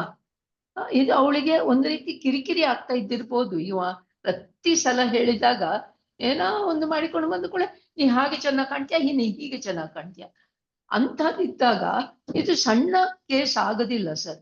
ನನ್ನ ಪ್ರಕಾರ ಇಟ್ ಈಸ್ ಎ ಸೀರಿಯಸ್ ಇದು. ಯಾಕೆ ಅವನಿಗೆ ಇವಳ ಸೀರೆ ಹುಟ್ಟದ ಬಗ್ಗೆ ಕಮೆಂಟ್ ಮಾಡ್ಬೇಕು ಆಫೀಸ್? ಮೇಡಮ್ ಅವ್ರೇನ್ ಹೇಳಿದ್ದಂದ್ರೆ ಸೀರೆ ಚೆನ್ನಾಗಿದೆ ಮೇಡಮ್ ಅಷ್ಟೇ ಹೇಳಿದ್ದು. ನೀವು ಫಂಕ್ಷನ್ ಇದೆ ಇವತ್ತು ಸೀರೆ ಚೆನ್ನಾಗಿದೆ ಅಂತ ಅಷ್ಟೇ ಹೇಳಿದ್ದು. ಅದಕ್ಕೆ ನೀವು ಕಂಪ್ಲೇಂಟ್ ಕೊಟ್ಬಿಟ್ರು. ಅವ್ರು ನಂಬ್ತಿರೋ ಬಿಡ್ತಿರೋ ನೀವು ಅಯ್ಯಪ್ಪ ಟ್ರಾನ್ಸ್ಫರ್ ತಗೊಂಡು ಡಿವಿಷನಲ್ ಆಫೀಸ್ಗೆ ಹೊರಟೋಗ್ಬಿಟ್ರು. ಬೇಡ ಇವ್ರು ಅಂದ್ರೆ ಈ ತರದ್ದು ಮಿಸ್ಯೂಸ್, ಈ ತರದಲ್ಲಿ ಸಣ್ಣ ಪುಟ್ಟದಕ್ಕೂ ಅಲ್ಲಿ ಅದನ್ನ ಡೀಲ್ ಮಾಡುವ ರೀತಿಯಲ್ಲಿ ಮಿಸ್ಟೇಕ್ ಆಗಿರ್ಬೋದು. ಅವರು ಜಾಬ್ ಬಿಟ್ಟೆ ಹೋಗುವಂತ ಅಗತ್ಯ ಇರ್ಲಿಲ್ಲ. ಇಬ್ಬರನ್ನ ಕರೆದು ಕೇಳಿಬಿಟ್ಟು ಇಲ್ಲಿ ನಿಮ್ಮ ಇಂಟೆನ್ಷನ್ ಏನಿತ್ತು ಹೇಳ್ಕೊಂಡು ಅವಳತ್ತ ನಿಂಗೆ ಅವನಿಗೆ ಪನಿಷ್ಮೆಂಟ್ ಆಗ್ಬೇಕಾ, ಇನ್ನು ಮುಂದೆ ಅವ ಹಾಗೆ ಮಾತಾಡಿದ್ರೆ ಸಾಕ ಅಂತ ಕೇಳಿಬಿಟ್ರೆ ಅಲ್ಲಿ ಸಾಲ್ವ್ ಆಗಿ ಹೋಗ್ತದೆ. ಇದನ್ನ ಸುಮ್ಮನೆ ಕಮಿಟಿಯವ್ರಿಗೆ ಎಳ್ದಿರ್ಬೋದು, ನಂಗೆ ಗೊತ್ತಿಲ್ಲ ಕಮಿಟಿಯವ್ರು ಹೇಗೆ ಅದನ್ನ ಡೀಲ್ ಮಾಡಿರು ಅಂತ. ಇನ್ನೊಂದು ಕೇಸಲ್ಲಿ ಏನಿಲ್ಲ, ಅವಳು ತನಗೆ ಮದುವೆ ಆಗಿಲ್ಲ ಹೇಳಿದಕ್ಕೆ ಗಂಡಸು ಹೇಳಿದ್ರು what A waste of such A beautiful body ಅಂತ. ಏನರ್ಥ? ಯಾವ ವೇಸ್ಟ್ ಬಗ್ಗೆ ಮಾತಾಡ್ತಾನೆ ಮದುವೆ ಆಗಿಲ್ಲ ಹೇಳಿದಾಗ? ಒಂದು ರೀತಿ ಕಿರಿಕಿರಿ ಅಲ್ವಾ ಇಂಥದ್ದೆಲ್ಲ ಮಾತುಗಳು? ಕೆಲಸ ಸ್ಥಳದಲ್ಲಿ ಯಾಕೆ ಇಂಥ ಮಾತುಗಳು ಬರ್ಬೇಕು? ಅದು ಕೆಲಸಕ್ಕೆ ಸಂಬಂಧಪಟ್ಟದ್ದ, ಅದು ನಾವು ನೋಡ್ಬೇಕಷ್ಟೇ ಹೊರತು ಅದು ಚಿಕ್ಕ ಕಂಪ್ಲೇಂಟಾ ದೊಡ್ಡ ಕಂಪ್ಲೇಂಟಾ ನನಗೆ ಅದು ಇಂಪಾರ್ಟೆಂಟ್ ಅಲ್ಲ. ಮೇಡಮ್ ಹೇಳಿರೋದು ಕರೆಕ್ಟ್ ಆಗಿದೆ. ಒಂದೇ ನಿಮಿಷ ನಾನು ಸೇರಿಸ್ಬಿಡ್ತೀನಿ. ಮೇಡಮ್ ಅವರು ಹೇಳಿರೋದು ಕರೆಕ್ಟ್ ಆಗಿದೆ. ನಮ್ಗ್ ಅನ್ಸಿರ್ಬೋದು ಅದು ಕಿರುಕುಳ ಅಲ್ಲ ಅಂತ, ಯಾಕೆಂದ್ರೆ ಅವ್ರು ಹೇಳಿದ್ದು ನಿಮ್ ಸೀರೆ ತುಂಬಾ ಚೆನ್ನಾಗಿದೆ ಅಂತ. ಬಟ್ ಮೇಡಮ್ ಹೇಳ್ದಂಗೆ ಒಂದು ಕೆಲಸದ ಸ್ಥಳದಲ್ಲಿ ಈ ತರ ಅನ್ನೆಸೆಸರಿಯಾಗಿ ಕಾಂಪ್ಲಿಮೆಂಟ್ಸ್ ಕೊಡೋದನ್ನು ಸಹ ಬಹಳಷ್ಟು ಮಹಿಳೆಯರಿಗೆ ಅದು ಕಿರುಕುಳ ಆಗುತ್ತೆ. ಯಾಕೆಂದ್ರೆ ಅದು ಅನಗತ್ಯ, ಮತ್ತೆ ಅದು ಕೆಲಸದ ಭಾಗವಾಗಿ ಇಲ್ಲ. ಸೊ ಹಾಗಾಗಿ ಮತ್ತೆ ಅದ್ರ ಕಾಂಟೆಕ್ಸ್ಟ್ ನಮಗ್ ಗೊತ್ತಿಲ್ಲ. ಇಲ್ಲಿ ನಮ್ಗೆ ಮಾತಾಡ್ಲಿಕ್ಕೆ ಅದು ಕಾಂಟೆಕ್ಸ್ಟ್ ಸಹ ಗೊತ್ತಿಲ್ಲ. ಸೊ ಆಕ್ಚುಲಿ ಈ ಪಾಸ್ಟ್ ಟ್ರೈನಿಂಗ್ ಗಳಲ್ಲಿ ಈ ತರದ್ದು ಸಹ ಕವರ್ ಮಾಡ್ತಾರೆ. ಮತ್ತೆ ಎಷ್ಟೊಂದ್ ಸತಿ ನಮ್ಮಂತ ಗಂಡಸರಿಗೆ ಇದು ಗೊತ್ತಾಗದೆ ಇರ್ಬೋದು. ನಂದೇ ಒಂದು ಉದಾಹರಣೆ ಹೇಳ್ತೀನಿ. ನಾನೊಂದು ಸಾಫ್ಟ್ವೇರ್ ಕಂಪ್ನಿಲಿದ್ದೆ. ಈ ಚಳುವಳಿ ಇದಕ್ಕೆಲ್ಲ ಬರೋಕ್ ಮುಂಚೆ ನಾನೊಂದು ಸಾಫ್ಟ್ವೇರ್ ಕಂಪ್ನಿಲಿದ್ದೆ. ಆ ಸಾಫ್ಟ್ವೇರ್ ಕಂಪ್ನಿ ಬಿಟ್ಟು ನಾನು ಒಂದು NGO ಹೋಗಿದ್ದೆ. ಆ NGO ಹೋದಾಗ ನಮ್ದು ಒಂದು ರಿಟ್ರೀಟ್ ನಡೀತಾ ಇತ್ತು. ಆಗ ಇದೇ ತರ ನಮ್ ಕಲಿಗೊಬ್ರು, ಲೇಡಿ ಕಲಿಗೊಬ್ರು, ಅವರು ಒಂದು ಸೀರೆ ಉಟ್ಕೊಂಡಿದ್ರು. ನಾನು ಹೇಳ್ದೆ ಈ ಸೀರೆಯಲ್ಲಿ ನೀವು ತುಂಬಾ ಚೆನ್ನಾಗಿ ಕಾಣ್ತಿದ್ದೀರಾ ಅಂತ. ಅದಕ್ಕೆ ಅವ್ರಿಗೆ ಇಷ್ಟ ಆಗಿಲ್ಲ. ಆಗ ಅವ್ರು ಹೇಳಿದ್ರು ನನ್ಗೆ, ನೀವ್ ಯಾಕೆ ಹೇಳ್ತಾ ಇದ್ದೀರಾ ಅಂತ. ಆಗ ನನ್ಗೆ ಒಂದು ತುಂಬಾ ಆಶ್ಚರ್ಯ ಆಯ್ತು, ಯಾಕೆ ನಾನು ಇವ್ರಿಗೆ ಕಾಂಪ್ಲಿಮೆಂಟ್ ಕೊಟ್ರೆ ಇವ್ರು ಈ ತರ ತಗೊಂತಾ ಇದ್ದಾರೆ ಅಂತ. ಆಮೇಲೆ ನನ್ಗೂ ಸಹ ಅರ್ಥ ಆಗಿದ್ದು, ಆ ರೀತಿ ನಾವು ಬೇಡದೇ ಇರೋ ಕಮೆಂಟ್ಸ್ ನಾವು ಸಹ ಗಂಡಸರು ಮಾಡ್ಬಾರ್ದು. ಅವ್ರೇನ್ ನನ್ ಫ್ರೆಂಡ್ ಅಲ್ಲ, ಅವ್ರು ನನ್ ಕಲೀಗ್ ಅಷ್ಟೇ. ಫ್ರೆಂಡ್ಗೆ ಹೇಳೋದಕ್ಕೂ ಕಲೀಗ್ಗೆ ಹೇಳೋದಕ್ಕೂ ವ್ಯತ್ಯಾಸ ಇರುತ್ತೆ. ಸೊ ಈ ತರ ಆಸ್ಪೆಕ್ಟ್ಸ್ ಸಹ ನಾವು ಆಕ್ಚುಲಿ ಈ ಒಂದು IC ಈ ಪಾಶ್ ಆಕ್ಟ್ ಕೆಳಗಡೆ ಮಾಡೋ ಟ್ರೈನಿಂಗ್ ಅಲ್ಲಿ ಈ ತರ ಆಸ್ಪೆಕ್ಟ್ಸ್ ಸಹ ನಾವು ಕವರ್ ಮಾಡ್ಬೇಕಾಗತ್ತೆ. ಯಾಕಂದ್ರೆ ಈ ತರ ಅಂಶಗಳ ಬಗ್ಗೆ ಗಂಡಸರಾಗಿ ನಾವು ನಮ್ಗೆ ಕೆಲವೊಂದು ಗೊತ್ತಾಗದೆ ಇರ್ಬೋದು. ಅವ್ರು ಉದ್ದೇಶ ಪೂರ್ವಕವಾಗಿ ಮಾಡಿದ್ದಾರೆ ಅಂತಲ್ಲ. ಈ ಪಾಶ್ ಆಕ್ಟ್ ಅಲ್ಲಿ ನಾವು ಏನೊಂದು ಮುಖ್ಯ ಅಂತ ಹೇಳಿದ್ರೆ ಉದ್ದೇಶ ಏನು ಅಂತ ನೋಡೋದಿಲ್ಲ, ಮಹಿಳೆಗೆ ಯಾವ ತರ ಪರಿಣಾಮ ಆಗಿದೆ ಅಂತ ನೋಡ್ತಾರೆ. ಅವರು ಒಂದು ಯಾವ್ದೇ ಒಂದು ಕೆಟ್ಟ ಉದ್ದೇಶದಿಂದ ಹೇಳ್ದೆ ಇರ್ಬೋದು, ಬಟ್ ಅದ್ ಮಹಿಳೆಗೆ ಅದು ಕಿರುಕುಳ ಅಂತ ಅನ್ಸಿರ್ಬೋದು. ಸೊ ಇಲ್ಲಿ ನಾವು ನೋಡೋದು ಮಹಿಳೆ ಮೇಲೆ ಯಾವ ತರ ಪರಿಣಾಮ ಆಗಿದೆ ಅಂತಾನೆ ಹೊರತು ಯಾವ ಉದ್ದೇಶದಿಂದ ಹೇಳಿದ್ರು ಅಂತಲ್ಲ ನಾವ್ ಹೇಳೋದು. ಈ ತರ ಹೇಳೋದು, ಫಾರ್ ಎಕ್ಸಾಂಪಲ್ ನಮ್ಮ ಹತ್ರ ಇನ್ನೊಬ್ರು ಮಹಿಳೆ ಬಂದಿದ್ರು, ಆ ತರ ಅವ್ರ ಆಫೀಸ್ ಅಲ್ಲಿ ಯಾರೋ ಆತರ ಅವ್ರಿಗೆ ಹೇಳಿದ್ರು, ನೀವು ಚೆನ್ನಾಗಿ ಕಾಣ್ತಿದ್ರೆ ಸೀರಿಯಲ್ ಅಂತ, ಅದರಿಂದ ಅವ್ರ ಗಂಡನ್ಗೆ ಸಮಸ್ಯೆ ಆಯ್ತು. ಇನ್ನು ಎಲ್ಲರೂ ನಿನ್ ಬಗ್ಗೆ ಮಾತಾಡ್ತಿದ್ರೆ. ಸೊ ನಾನೇನ್ ಹೇಳ್ತಾ ಇರೋದು, ಇಲ್ಲಿ ಉದ್ದೇಶ ಎಲ್ಲ ಇಂಪಾರ್ಟೆಂಟ್, ಮಹಿಳೆಗೆ ಏನ್ ಅನ್ಸ್ತು, ಅವ್ರಿಗೆ ಇದು ಕಿರುಕುಳ ಅಂತ ಅನ್ಸ್ತಾ ಅನ್ನೋದು ಇಂಪಾರ್ಟೆಂಟ್ ಆಗಿದೆ. ಜ್ಯೋತಿ ಅವರು ಹ್ಯಾಂಡ್ ರೈಸ್ ಮಾಡಿದ್ದಾರೆ. ನಾನು ಅದನ್ನೇ ಹೇಳ್ಬೇಕಂತಿದೆ. ಮತ್ತೆ ಇನ್ನೊಂದು ಏನಂದ್ರೆ, ಒಬ್ರಿಗೆ ಫೀಲ್ ಆದ ಹಾಗೆ ಇನ್ನೊಬ್ರಿಗೆ ಫೀಲ್ ಆಗ್ಬೇಕು ಅಂತ ಇಲ್ಲ. ಈಗ ಅವರು ಚೆನ್ನಾಗಿ ಕಾಣಿಸ್ತೀರಾ, ಆ ಸೀರೆನಲ್ಲಿ ಚೆನ್ನಾಗಿ ಕಾಣಿಸ್ತೀರಾ ಅಂತ ಒಬ್ರಿಗೆ, ಒಂದು ಹೆಂಗಸಿಗೆ ಹೇಳ್ದಂಗೆ ಇನ್ನೊಬ್ರಿಗೆ ಹೇಳ್ದಾಗ ಅವ್ರಿಗೆ ಅದೇ ತರ ಫೀಲ್ ಆಗ್ಬೇಕು ಅಂತ ಇಲ್ಲ. ಸೊ ಇವ್ರಿಗದು ಕಿರುಕುಳ ಆಗಿರ್ಬೋದು, ಅದು ಗಂಡಸ್ರಿಗೆ ಅನ್ನಿಸದೇ ಇರ್ಬೋದು ಯಾಕೆ ಇವ್ರಿಗೆ ಕಿರುಕುಳ ಆಗ್ಬೇಕಂತ. ಬಟ್ ಹೆಂಗಸ್ರಿಗೆ ಅದು ಫೀಲ್ ಆದ್ರೆ ಅದು ತಪ್ಪು ಅಂತ ನನಗೂ ಅನ್ಸೋದಿಲ್ಲ. ಮತ್ತೆ ಇದೆಲ್ಲವೂ ಕೂಡ IC ಏನಿದೆ ಅದು ಬಹಳ ಮುಖ್ಯ ಅನ್ಸುತ್ತೆ, IC ಹೇಗೆ ಡೀಲ್ ಮಾಡತ್ತೆ ಅಂತ. ಸೊ ಇದನ್ನ ಟ್ರೈನಿಂಗ್ ಅಲ್ಲಿ ತುಂಬಾ ಅದಕ್ಕೆ ನಾವು ಬರೀ ಹೆಣ್ಮಕ್ಳಿಗೆ ಅಷ್ಟೇ ಅಲ್ಲ ನಾವು ಟ್ರೈನಿಂಗ್ ಕೊಡೋದು, ಅಲ್ಲಿಗೆ ಗಂಡಸ್ರಿಗೂ ನೀವು ಏನ್ ಹೇಳ್ಬಾರ್ದು, ಹೇಗೆ ನಡ್ಕೋಬೇಕು ಅನ್ನೋದು ಅವ್ರಿಗೆ ಹೇಳ್ಕೊಡೋದು ಬಹಳ ಮುಖ್ಯ ಅನ್ಸತ್ತೆ ನನಗೆ. ಏಕೆಂದ್ರೆ ಈ ತರದೆಲ್ಲ ಕಮೆಂಟ್ಸ್ ಕೊಡೋದು, ಅನಗತ್ಯವಾಗಿ ಕಮೆಂಟ್ಸ್ ಕೊಡೋದು ಅದು ಸರಿ ಇರೋದಿಲ್ಲ. ಏಕೆಂದ್ರೆ ಇಂಥ ಯಾಕೆಂದ್ರೆ ನನಗೊಂದು ಅನುಭವ ಆಯ್ತು. ಒಂದು ಕಾರ್ಪೊರೇಟ್ ಕಂಪನಿ, ಅದರಲ್ಲಿ ಒಬ್ಬ ಅವನು ಇಮೇಲ್ ಹಾಕ್ಬೇಕಾದ್ರು ಅಥವಾ ಏನೋ ಹಾಕ್ಬೇಕಾದ್ರೆ ಡಿಯರ್ ಅಂತ ಹಾಕ್ಬಿಟ್ಟ ಅವಳಿಗೆ. ಅದು ಅವಳಿಗೆ ಇರಿಟೇಟ್ ಆಯ್ತು, ಯಾಕೆ ಇವನು ಡಿಯರ್ ಅಂತ ಹಾಕ್ತಾ ಇದ್ದಾನೆ ನನ್ಗೆ ಅಂತ. ಅದು ಅವನಿಗೆ ಅಯ್ಯೋ ನಾವೆಲ್ಲರಿಗೂ ಡಿಯರ್ ಅಂತೀವಲ್ಲ ಅಂತ ಅವನಿಗೆ ಫೀಲ್ ಆಗ್ತಾ ಇತ್ತು. ಬಟ್ ಅವಳಿಗದು ಇರಿಟೇಟ್ ಆಗ್ತಿತ್ತು. ಅದು ಅವಳು ಕಂಪ್ಲೇಂಟ್ ಮಾಡಿದ್ಲು ICಗೆ, ನನ್ಗೆ ಇವನು ಹೀಗೆ ಮಾಡ್ತಿದ್ದಾನಂತ. ಆಮೇಲೆ ಅದು ICನಲ್ಲಿ ಕರೆದು ಎಲ್ಲ ಮಾತಾಡಿದ್ಮೇಲೆ ಅದು ಸ್ವಲ್ಪ ಕ್ಲಿಯರ್ ಆಯ್ತು. ಅವನಿಗೆ ಆ ತರ ಉದ್ದೇಶ ಇರಲಿಲ್ಲ, ಅವಳಿಗೆ ಅದು ಇರಿಟೇಟ್ ಆಗ್ತಿತ್ತು ಈ ತರ. ಸೊ ಒಂದು ಸಣ್ಣ ವಿಷಯ ಕೂಡ ಅದು ಇರಿಟೇಟ್ ಆಗಬಹುದು ಹೆಣ್ಮಕ್ಳಿಗೆ, ಯಾಕೆಂದ್ರೆ ಅವ್ರಿಗದು ಫೀಲ್ ಆಗತ್ತೆ ಆ ಥರ.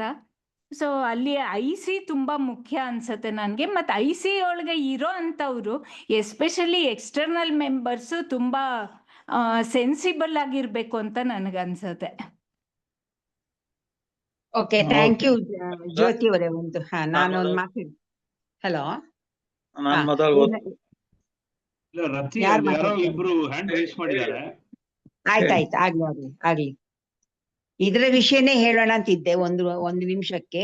ಈಗ ಏನ್ ಗೊತ್ತಾ, ನೀವೀಗ ಕಂಪ್ಲೇಂಟ್ ಕೊಡ್ಬೋದು, ICC ಎಲ್ಲ ಕಂಪ್ಲೇಂಟ್ ಬರುತ್ತೆ. ಈ ತರ ಕ್ಷುಲ್ಲಕ ಅಂತ ಅನ್ಸೋದು ಕೊಡ್ತಾರೆ. ಕೊಟ್ಟ ನಂತರ ಅದನ್ನ ನಾವು ಯಾರ ಮೇಲೆ ಮಾಡಿದಾರ ವಿರುದ್ಧ ಅವ್ರಿಗೆ ಅದನ್ನ ಕಳ್ಸಿಕೊಡ್ತೀವಿ.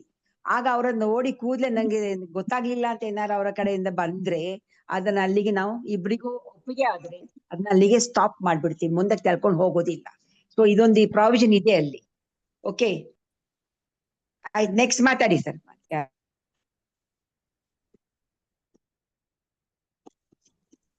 ನಾನು ಈ ವಿಜೇಂದ್ರ ಅವ್ರು ಹೇಳಿದ ಕೇಸ್ ಬಗ್ಗೆನೆ ಅಂತಲ್ಲ, ಈ ತರದ ಪ್ರಸಂಗಗಳು ಪಾಶ್ ಆಕ್ಟ್ ಕಾಯ್ದೆ ಬರೋದಕ್ಕೆ ಮುಂಚೆನೆ ಬ್ಯಾಂಕ್ನ ನಾನೇ ಪರ್ಸನಲ್ ಆಗಿ ಫೇಸ್ ಮಾಡಿದ್ದೀನಿ. ಅದನ್ನ ಟ್ಯಾಕಲ್ ಮಾಡಿದೀವಿ, ಕಂಪ್ಲೇಂಟ್ ಕೂಡ ಆಗಿ ಹೈಯರ್ ಲೆವೆಲ್ DGM ಲೆವೆಲ್ ವರೆಗೂ ಹೋಗಿ ಎಲ್ಲ ಡಿಸ್ಕಷನ್ಸ್ ಎಲ್ಲ ಆಗಿದೆ.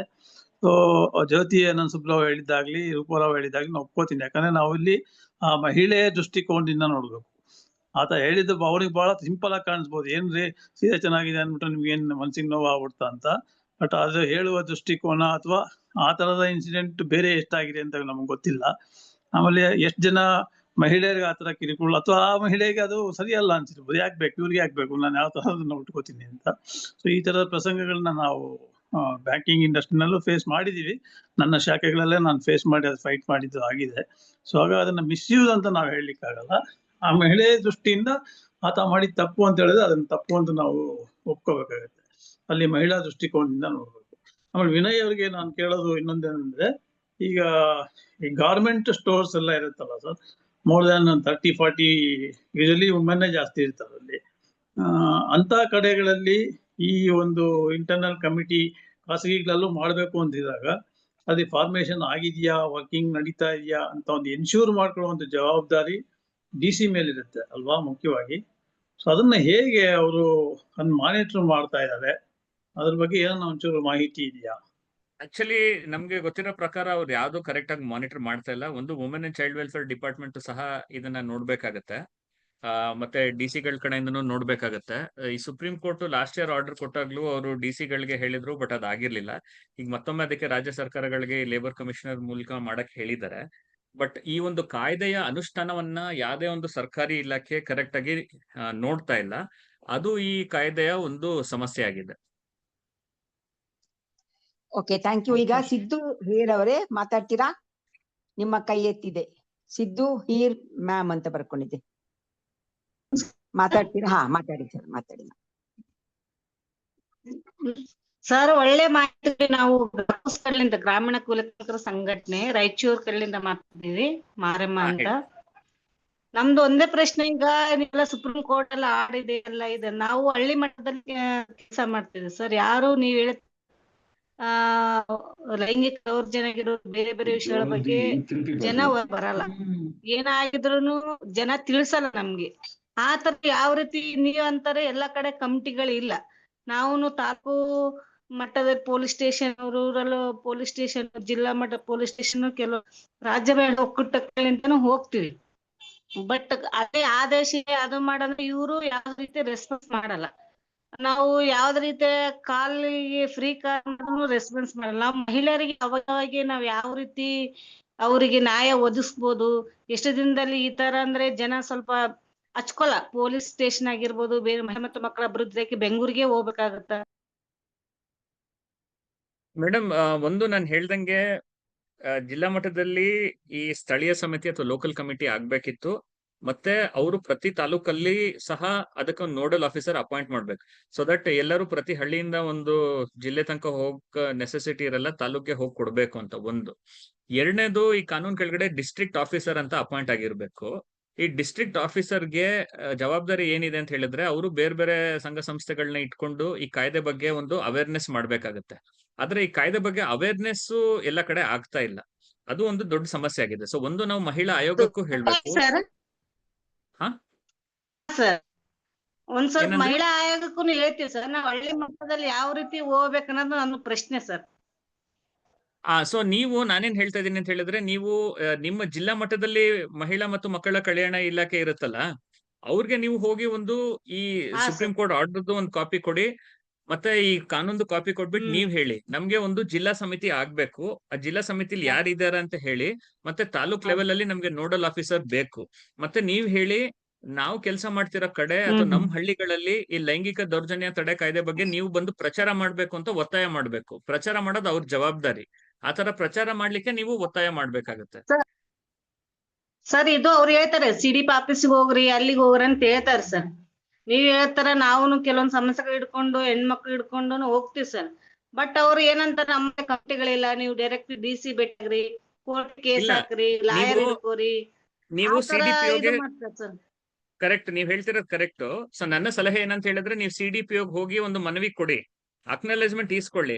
ಅಲ್ಲಿಂದ ಕ್ರಮ ಆಗದೆ ಇದ್ರೆ ನೀವು ಕಾಂಟ್ಯಾಕ್ಟ್ ಮಾಡಿ ನಮ್ಗೆ, ಅಥವಾ ಯಾವ್ದಾದ್ರು ಮಹಿಳಾ ಸಂಘಟನೆಗಳಿಗೆ. ನಾವು ವುಮೆನ್ಸ್ ಕಮಿಷನ್ಗೆ ಒಂದು ಪತ್ರ ಬರೆಯೋಣ. ಈ ತರ CDPOಗೆ ಹೇಳಿದ್ರು ಸಹ ಅವ್ರೇನು ಕ್ರಮ ತಗೊಂತಿಲ್ಲ ಅಂತ ಮಹಿಳಾ ಆಯೋಗಕ್ಕೆ ದೂರ್ ಕೊಡೋಣ. ಆಗ ಅವ್ರ ಕಡೆಯಿಂದ ಡೈರೆಕ್ಷನ್ ಹೋಗುತ್ತೆ.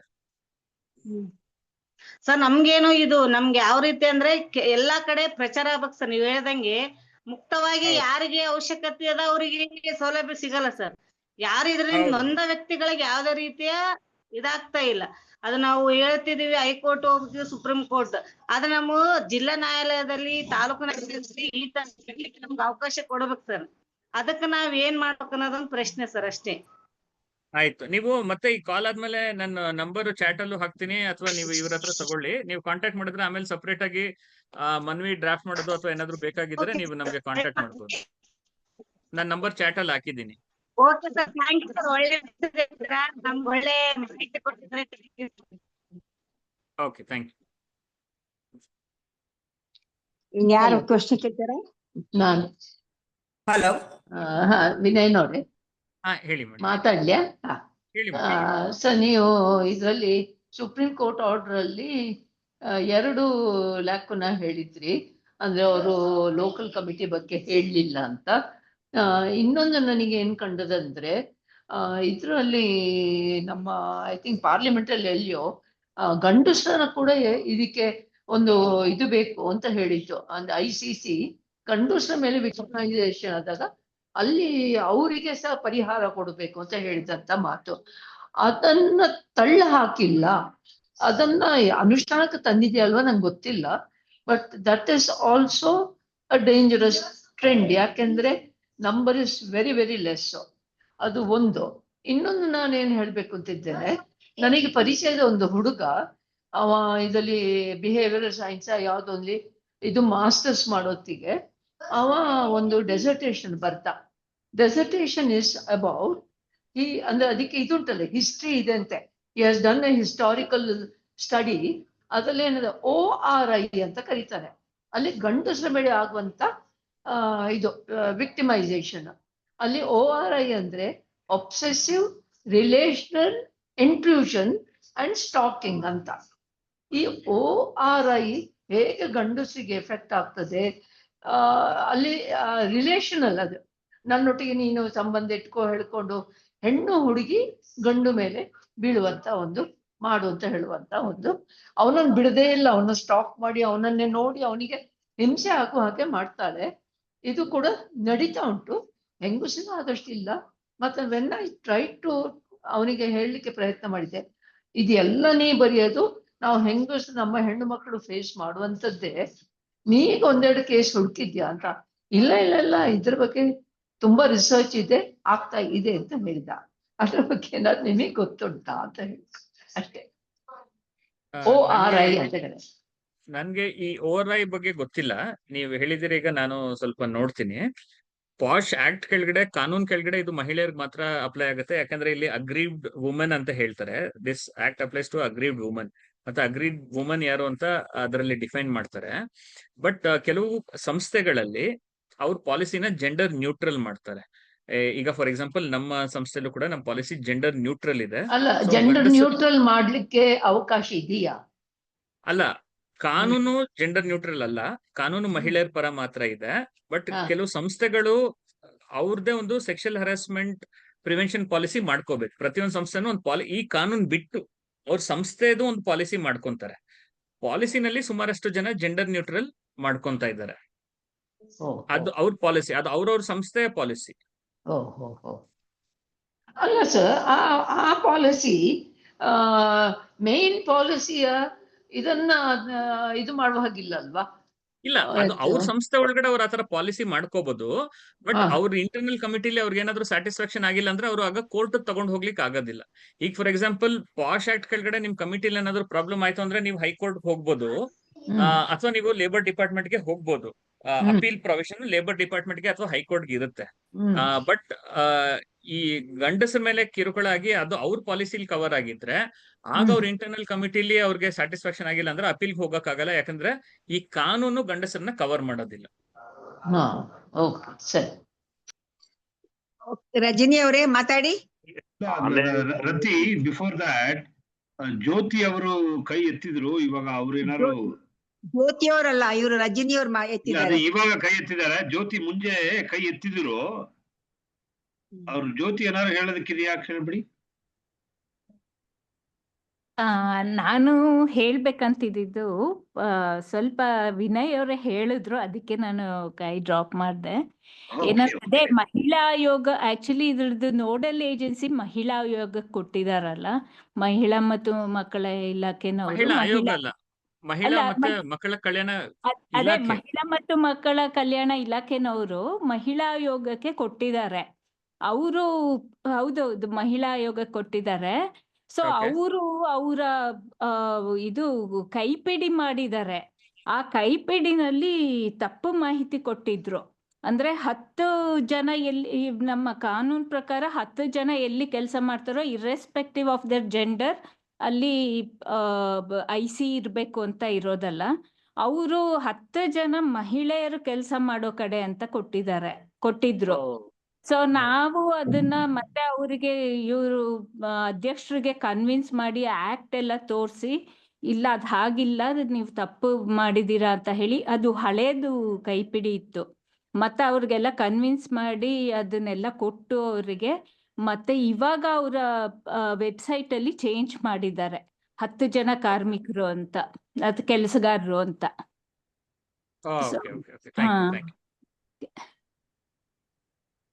ಅಷ್ಟೇ, ಅದನ್ನ ಹೇಳ್ಬೇಕಿತ್ತು ಅಷ್ಟೇ. ಸರಿ ಥ್ಯಾಂಕ್ ಯು. ರಜನಿ ಅವರೇ ಮಾತಾಡಿ. ನಾವೇನ್ ಹೇಳೋದು ಅಂದ್ರೆ, ನೀವು ಲೋಕಲ್ ಕಮಿಟಿ ಬಗ್ಗೆ ಪ್ರಚಾರ ಮಾಡ್ಬೇಕು, ಹೆಚ್ಚು ಪ್ರಚಾರ ಮಾಡ್ಬೇಕಿದೆ. ಮತ್ತೆ ಪಂಚಾಯತಿ ಮಟ್ಟದಲ್ಲಿ ಕೂಡ ಇದನ್ನ ಕವರ್ ಮಾಡ್ಬೇಕಿದೆ. ಗ್ರಾಮ ಪಂಚಾಯತಿಗಳಲ್ಲೂ 10 ಜನಕ್ಕಿಂತ ಜಾಸ್ತಿ ಮೆಂಬರ್ಸ್ ಇರ್ತಾರೆ. ಬಟ್ ಈ ಗ್ರಾಮೀಣ ಪ್ರದೇಶದಲ್ಲೆಲ್ಲ ಈ ಸಮಿತಿ ಆಗಿದೆಯೋ ಇಲ್ವೋ ಅನ್ನೋದು ಗೊತ್ತಿಲ್ಲ. ಅದ್ರ ಬಗ್ಗೆನೂ ಸ್ವಲ್ಪ ಹೆಚ್ಚಿನ ಒಂದು ರಿಸರ್ಚ್ ಆಗ್ಬೇಕಿದೆ ಅನ್ಸುತ್ತೆ. ಏನು ಇಲ್ಲ, ಖಂಡಿತ ನೀವು ಹೇಳ್ತಿರೋದು ನಿಜ. ಇದು ಈ ಪಾಶ್ ಕಾಯ್ದೆ ಬಂದ್ಬಿಟ್ಟು ಅರ್ಬನ್ ಏರಿಯಾಸ್ ಮಾತ್ರ ಒಂಥರ ರೆಸ್ಟ್ರಿಕ್ಟ್ ಆಗಿದೆ, ಗ್ರಾಮೀಣ ಪ್ರದೇಶದಲ್ಲಿ ಹೋಗಿಲ್ಲ. ಸೊ ಹಾಗಾಗಿ ಇಲ್ಲಿ ನಾನು ಹೇಳ್ದಂಗೆ ಅದು ನಮ್ಮಂತ ಚಳುವಳಿಗಳ ಭಾಗ ಕೆಲಸ ಆಗಿರುತ್ತೆ. ಇದನ್ನ ಗ್ರಾಮೀಣ ಪ್ರದೇಶಕ್ಕೂ ತಗೊಂಡು ಹೋಗಿ ಅಲ್ಲೂ ಸಹ ಇದ್ರ ಬಗ್ಗೆ ಅವೇರ್ನೆಸ್ ಬರೋಂಥದ್ದು ಮಾಡ್ಬೇಕು. ಮತ್ತೆ ನೀವು ಗ್ರಾಮ ಪಂಚಾಯತಿ ಬಿಡಿ, ನಮ್ಮ ವಿಧಾನಸಭೆಯಲ್ಲೇ IC ಇದೆಯಾ ಇಲ್ವೋ ಗೊತ್ತಿಲ್ಲ. ಯಾಕಂದ್ರೆ CT ರವಿ ಅವರು ನಮ್ಮ ಮಹಿಳಾ ಮತ್ತು ಮಕ್ಕಳ ಕಲ್ಯಾಣ ಇಲಾಖೆ ಸಚಿವರು ಬಗ್ಗೆನೇ ಕೆಟ್ಟದಾಗಿ ಮಾತಾಡಿದಾಗ ಅದು ICಗೆ ದೂರ ಹೋಯ್ತಾ ಇಲ್ವೋ ಅನ್ನೋದು ನಮ್ಗೆ ಗೊತ್ತಿಲ್ಲ. ಅಲ್ಲಿ IC ಇದೆಯೋ ಇಲ್ವೋ ಅಂತಾನೆ ನಮ್ಗೆ ಗೊತ್ತಿಲ್ಲ. ನಿಜ, ಫಸ್ಟ್ ಅಲ್ಲೇ ತನಿಖೆ ನಾವು ಮಾಡಿ ಹೇಳ್ಬೇಕಿದ್ಯೋ ಇಲ್ವೋ ಅಂತ ಹೇಳ್ಬಿಟ್ಟು. Very good point. I think Hemalatha madam ಕೈ ಎತ್ತಿ ಆಮೇಲೆ ಲೋಯರ್ ಮಾಡ್ಬಿಟ್ರು. ನಮಸ್ಕಾರ ಸರ್. ನಮಸ್ತೆ. ನನ್ನ ಪ್ರಶ್ನೆ ಏನಂತ ಹೇಳಿದ್ರೆ, ನಾನು ODP ಸಂಸ್ಥೆಯ ಇಂಟರ್ನಲ್ ಕಮಿಟಿನಲ್ಲಿ ಮೆಂಬರ್ ಇದ್ದೀನಿ. ನನ್ಗೆ ಮೊದ್ಲಿಂದಾನು ಒಂದು ಗೊಂದಲ ಏನಂತ ಹೇಳಿದ್ರೆ, ಹರಾಸ್ಮೆಂಟ್ ಸೆಕ್ಷುಯಲ್ ಇದಕ್ಕೆ ಸಂಬಂಧಪಟ್ಟಂಗೆ ಇರ್ಬೇಕಾ ಅಥವಾ ಬೇರೆ ತರ ತೊಂದರೆ ಕೊಡ್ತಾರೆ? ಉದಾಹರಣೆಗೆ ರಜಾ ಕೊಡೋದಕ್ಕೆ ಸತಾಯಿಸೋದು, ಆಫೀಸ್ ಅವರ್ಸ್ ಆದ್ಮೇಲೆ ಕೆಲಸ ಮಾಡ್ಲಿಕ್ಕೆ ಒತ್ತಾಯ ಮಾಡೋದು, ಇನ್ಕ್ರಿಮೆಂಟ್ ಹಿಡಿಯೋದು, ಪ್ರಮೋಷನ್ ತಡೆ ಹಿಡಿಯೋದು, ಈ ತರದ ಕೆಲವು ಸಣ್ಣದಲ್ಲ ಒಂಥರ ಕಿರುಕುಳ ಇರ್ತವೆ. ಅವು ಪಾಶ್ ಪಾಲಿಸಿ ಒಳಗಡೆ ಬರುತ್ತಾ ಅಂತ ಒಂದನೇ ಪ್ರಶ್ನೆ. ಎರಡನೇದೇನಂದ್ರೆ, ಇಂಟರ್ನಲ್ ಕಮಿಟಿ ಆ ಸಂಸ್ಥೆ ಒಳಗಡೆಗೆ ಸಂಬಂಧಪಟ್ಟಿರುತ್ತೆ. ಆ ಸಂಸ್ಥೆಯ ಸ್ಟಾಫ್ ಹೊರಗಡೆ ವ್ಯಕ್ತಿಗೆ ಏನಾದ್ರು ಹರಾಸ್ ಮಾಡಿದ್ರೆ ಆ ಕೇಸು ತಗೊಳ್ಬಹುದಾ, ಅಥವಾ ಹೊರಗಡೆಯಿಂದ ಬಂದಿರೋ ವಿಸಿಟರ್ಗೆ ನಮ್ಮ ಸ್ಟಾಫ್ ಅವರು ಹರಾಸ್ ಮಾಡಿದ್ರೆ ಆ ತರ ಕೇಸನ್ನು ತಗೋಬಾರ್ದು, ಬರುತ್ತಾ ಅದು ಅನ್ನೋದು ನನ್ನ ಪ್ರಶ್ನೆ ಇತ್ತು ಸರ್. ಆಕ್ಚುಲಿ ನೀವು ಮುಖ್ಯವಾದ ಪ್ರಶ್ನೆ ಕೇಳಿದೀರಾ. ಎರಡನೇ, ಅದು ನಾನು ಪ್ರೆಸೆಂಟೇಶನ್ ಅಲ್ಲಿ ಕವರ್ ಮಾಡ್ಬೇಕಿತ್ತು, ಮರ್ತೆ. ಎರಡನೇ ಭಾಗ ಫಸ್ಟ್ ತಗೊಂತೀನಿ. ಒಂದು, ಪಾಶ್ ಕಾಯ್ದೆ ಬಂದ್ಬಿಟ್ಟು ಯಾವ ತರ ಅಪ್ಲೈ ಆಗುತ್ತೆ ಅಂತ ಹೇಳಿದ್ರೆ, ಈಗ ಫಾರ್ ಎಕ್ಸಾಂಪಲ್ ಇದು ನಮ್ಮ ALF ಆಫೀಸ್ ಇಲ್ಲಿ ಇನ್ಫೆಂಟ್ರಿ ರೋಡ್ ಅಲ್ಲಿ ಇದೆ. ಯಾವ್ದೋ ಒಂದು ಮಹಿಳೆ ಇಲ್ಲಿ ಸಪೋಸ್ ಒಂದು ಕೇಸ್ ತಗೊಂಡ್ ಬಂದಿರ್ತಾರೆ. ಇಲ್ಲಿ ಬಂದಾಗ ಅವ್ರಿಗೆ ನಮ್ಮ ಒಂದು ಸಂಸ್ಥೆಯ ಎಂಪ್ಲಾಯಿಯಿಂದ ಕಿರುಕುಳ ಆದ್ರೆ ಅಥವಾ ಬೇರೆ ಯಾರ ಕಡೆಯಿಂದನೂ ನಮ್ಮ ಆಫೀಸಲ್ಲಿ ಕಿರುಕುಳ ಆದ್ರೆ ಅವರು ನಮ್ಮ ಇಂಟರ್ನಲ್ ಕಮಿಟಿಗೆ ದೂರ್ ಕೊಡ್ಬೋದು. ಒಂದು. ಎರಡನೇದು, ನಮ್ಮ ALF ಎಂಪ್ಲಾಯಿ ಒಬ್ರು ಸಪೋಸ್ ಒಂದು ಚಿಕ್ಕಮಗಳೂರ್ಗೆ ಹೋಗಿರ್ತಾರೆ, ಯಾವ್ದೋ ಒಂದು ಕೆಲಸದ ಮೇಲೆ ಅಲ್ಲಿಗೆ ಹೋಗಿರ್ತಾರೆ, ಒಂದು ಕೇಸ್ ಮೇಲೆ ಅಲ್ಲಿ ಕೋರ್ಟ್ಗೆ ಹೋಗಿರ್ತಾರೆ. ಅಲ್ಲಿ ಅವ್ರಿಗೆ ಕಿರುಕುಳ ಆದ್ರೆ ಅವ್ರು ಬಂದ್ಬಿಟ್ಟು ನಮ್ಮ ಸಮಿತಿಗೆ ದೂರ್ ಕೊಡ್ಬೋದು. ಯಾಕಂದ್ರೆ ಅವರು ಕೆಲಸದ ಭಾಗವಾಗಿ ಎಲ್ಲೋ ಹೋದಾಗ ಅವ್ರಿಗೆ ಕಿರುಕುಳ ಆಗಿದೆ. ಅಥವಾ ನಮ್ಮ ಎಂಪ್ಲಾಯಿನೇ ಒಬ್ರು ಮೆಡ್ರಾಸ್ಗೆ ಹೋಗಿರ್ತಾರೆ ಕೆಲಸದ ಭಾಗವಾಗಿ, ಯಾವ್ದೋ ಒಂದು ಕಾನ್ಫರೆನ್ಸ್ ಹೋಗಿರ್ತಾರೆ. ಆ ಕಾನ್ಫರೆನ್ಸ್ ಅಲ್ಲಿ ಯಾರಿಗೋ ಒಂದು ಕಿರುಕುಳ ಕೊಡ್ತಾರೆ, ಆಗ ಆ ಲೇಡಿ ಬಂದ್ಬಿಟ್ಟು ನಮ್ ಸಮಿತಿಗೆ ಕೊಡ್ಬೋದು. ಸೊ ವರ್ಕ್ ಪ್ಲೇಸ್ ಅಂದ್ರೆ ಈ ಆಫೀಸ್ ಅಂತ ಮಾತ್ರ ಇಲ್ಲ, ಈ ಕೆಲಸ ನಮ್ಮನ್ನ ಎಲ್ಲಿ ತಗೊಂಡ್ ಹೋಗುತ್ತೋ ಅದೆಲ್ಲಾನು ಸಹ ವರ್ಕ್ ಪ್ಲೇಸ್ ಆಗುತ್ತೆ. ಸೊ ಆ ಕಾಯ್ದೆಲ್ಲೂ ಸಹ ಆ ತರನೇ ಒಂದು ಡಿಫೈನ್ ಆಗಿದೆ. ಮತ್ತೆ ಇಲ್ಲಿ ಈ ಆಕ್ಟ್ ಕೆಳಗಡೆ ALF ಅಲ್ಲಿ ಸಪೋಸ್ ಎಂಪ್ಲಾಯೀಸ್ ಇರ್ತಾರೆ, ಬಟ್ ಇಲ್ಲಿ ಇಂಟರ್ನ್ಸ್ ಸಹ ಇರ್ತಾರೆ. ಲಾ ಸ್ಟೂಡೆಂಟ್ಸ್ ಇಂಟರ್ನ್ಶಿಪ್ ಬರ್ತಾರೆ, ಅವ್ರಿಗೂ ಸಹ ಈ ಕಾಯ್ದೆ ಕೆಳಗಡೆ ರಕ್ಷಣೆ ಇದೆ. ಅವ್ರಿಗೂ ಏನಾದ್ರು ಹರಾಸ್ಮೆಂಟ್ ಆದ್ರೆ ಅವರು ಸಹ ಇಲ್ಲಿ ಕಂಪ್ಲೇಂಟ್ ಮಾಡಬಹುದು. ಅಥವಾ ನಾವು ಕೆಲವು ಸತಿ ಒಂದು ಸ್ಕ್ರೀನಿಂಗ್ ಮಾಡ್ತೀವಿ, ಫಿಲ್ಮ್ ಸ್ಕ್ರೀನಿಂಗ್ ಮಾಡ್ತೀವಿ, ಒಂದು ಡಿಸ್ಕಷನ್ ಮಾಡ್ತೀವಿ, ಅದಕ್ಕೆ ಯಾರೋ ಬಂದಿರ್ತಾರೆ, ಅವ್ರಿಗೆ ಬಂದ್ಬಿಟ್ಟು ಇಲ್ಲ ಆಯ್ತು ಅಂದ್ರೆ ಅವರು ಸಹ ಇಲ್ಲಿಗೆ ಬಂದು ದೂರ್ ಕೊಡ್ಬೋದು. ಅದೇ ಇದ್ರದ್ದು ಹರಾಸ್ಮೆಂಟ್ ಸ್ವರೂಪದ ಬಗ್ಗೆ ನಾನು ಹರಾಸ್ಮೆಂಟ್ ನಾನು ಪ್ರೆಸೆಂಟೇಶನ್ ಅಲ್ಲೂ ಮಾತಾಡುವಾಗ ಹೇಳ್ದಂಗೆ ಇದು ಸೆಕ್ಷುಯಲ್ ಹರಾಸ್ಮೆಂಟ್ ನ ಮಾತ್ರ ಕವರ್ ಮಾಡುತ್ತೆ ಹೊರತು all forms of gender harassment ಅಲ್ಲ. This act is only for sexual harassment. It has to be sexual in nature. ಓ ಆದ್ರೆ ಅದು ಆತರ ಸ್ವರೂಪ ಇಲ್ಲದೆ ಹೋದ್ರು ಇದು ಹೆಣ್ಮಕ್ಳಿಗೆ ತೊಂದರೆ ಆಗುತ್ತೆ ಸರ್. ನಾನು ಹೇಳ್ದೆ, ಫಾರ್ ಎಕ್ಸಾಂಪಲ್ ನಾನು ಹೇಳ್ದೆ ನೋಡಿ, ಈಗ ಸಪೋಸ್ ನೀವು BMTC ಕೆಲಸ ಮಾಡ್ತಿರ್ತೀರಾ, ಲೇಡಿ ಕಂಡಕ್ಟರ್ ಆಗಿರ್ತೀರಾ, ಪ್ರೆಗ್ನೆಂಟ್ ಆಗಿರ್ತಾರ ಅವರು, ಆದ್ರೂ ಅವ್ರಿಗೆ ಲೀವ್ ಕೊಡ್ಬೇಕು, ಕೊಡೋದಿಲ್ಲ.